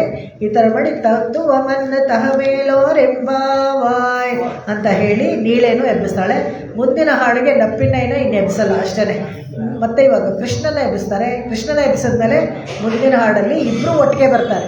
ಇಬ್ಬರು ಒಟ್ಟಿಗೆ ಬಂದು ಅನುಗ್ರಹ ಮಾಡ್ತಾರೆ. ಇದರಲ್ಲೇ ನಮಗೆ ಈ ಶ್ರೀ ವೈಷ್ಣವ ತತ್ವ ಅಪ್ರತ್ಯಕ್ಷ ಸಿದ್ಧ ಅಂತ, ಒಬ್ಬರನ್ನ ಬಿಟ್ಟು ಒಬ್ರು ಇರೋದಿಲ್ಲ ಅಂತ. ಆದರೆ ಸರಿ, ಇಬ್ಬರು ಬನ್ನಿ ನಮಗೆ ಅನುಗ್ರಹ ಮಾಡಿ, ಇಬ್ಬರು ಇದ್ರೇ ಅನುಗ್ರಹನೂ ಆಗತ್ತೆ ಅಂತ ನಾವು ನೆನ್ನೆ ನೋಡಿದ್ವಿ. ರಾಮ ಒಬ್ಬನೇ ಬೇಕು ಅಂತ ಹೇಳಿದ್ರು, ಶೂರ್ಪಣಖಿ ಕೆಟ್ಟಳು. ಸೀತೆ ಮಾತ್ರ ಬೇಕು ಅಂತ ರಾವಣನೂ ಕೆಟ್ಟ. ಆದರೆ ಇಬ್ಬರು ಇರಲಿ ಅಂತ ಇಬ್ಬರ ಹತ್ರನೂ ಶರಣಾಗತಿ ಮಾಡಿಕೊಂಡ್ರೆ ವಿಭೀಷಣನಿಗೆ ರಾಜ್ಯವೂ ಸಿಕ್ತು, ಸಂತೋಷವೂ ಸಿಕ್ತು, ರಾಮನ ದಾಸ್ಯವೂ ಸಿಕ್ತು. ಇದನ್ನೆಲ್ಲ ನಿನ್ನೆ ಹಾಡಲ್ಲಿ ಕೂಡ ನಾವು ನೋಡಿದ್ವಿ. ಹೀಗೆ ತತ್ವವನ್ನ தகவேலோரெம்பாவாய்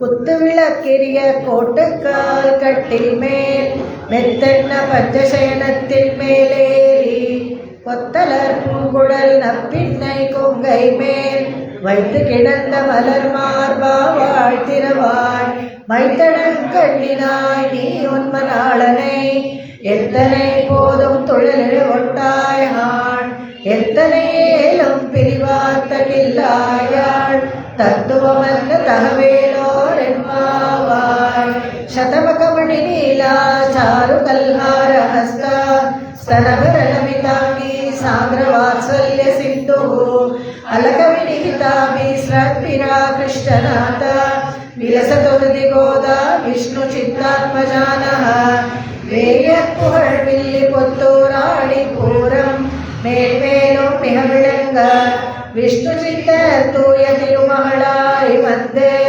அரங்கனார்க்கு துழாய் மாலை முடிசூடி கொடுத்த மாதே நெய்யமுடன் திருப்பாவை பாட்டாரைந்தும் நீயுரைத்த தையொரு திங்கள் பாமாலை ஆய புகழ் நூறுடன் 43 அன்புடனே அடியேனுக்கு அருள் செய்யே திருவாடி பூரத்து ஜெகத்துதித்தாள் வாழியே திருப்பாவை 30 செப்பினாள் வாழியே பெரியாழ்வார் பெத்தெடுத்த பெண் பிள்ளை வாழியே பெரும்போதூர் மாமுனிக்கு பின்னானாள் வாழியே 143 உரைத்தாள் வாழியே உயரங்கற்கே கண்ணி உகந்தளித்தாள் வாழியே மறுவாரும் திருமல்லி வளநாடு வாழியே வண்புரை நார்கோலை மலர் பதங்கள் வாழியே ஆண்டாள் திருவடிகளே சரணம் எம்பெருமானார் திருவடிகளே ಶರಣಂ ದೇಶಿಕರ್ ತಿರುವಡಿಗಳೇ ಶರಣಂ. ಎಲ್ಲರಿಗೂ ನಮಸ್ಕಾರ, ಧನ್ಯವಾದ.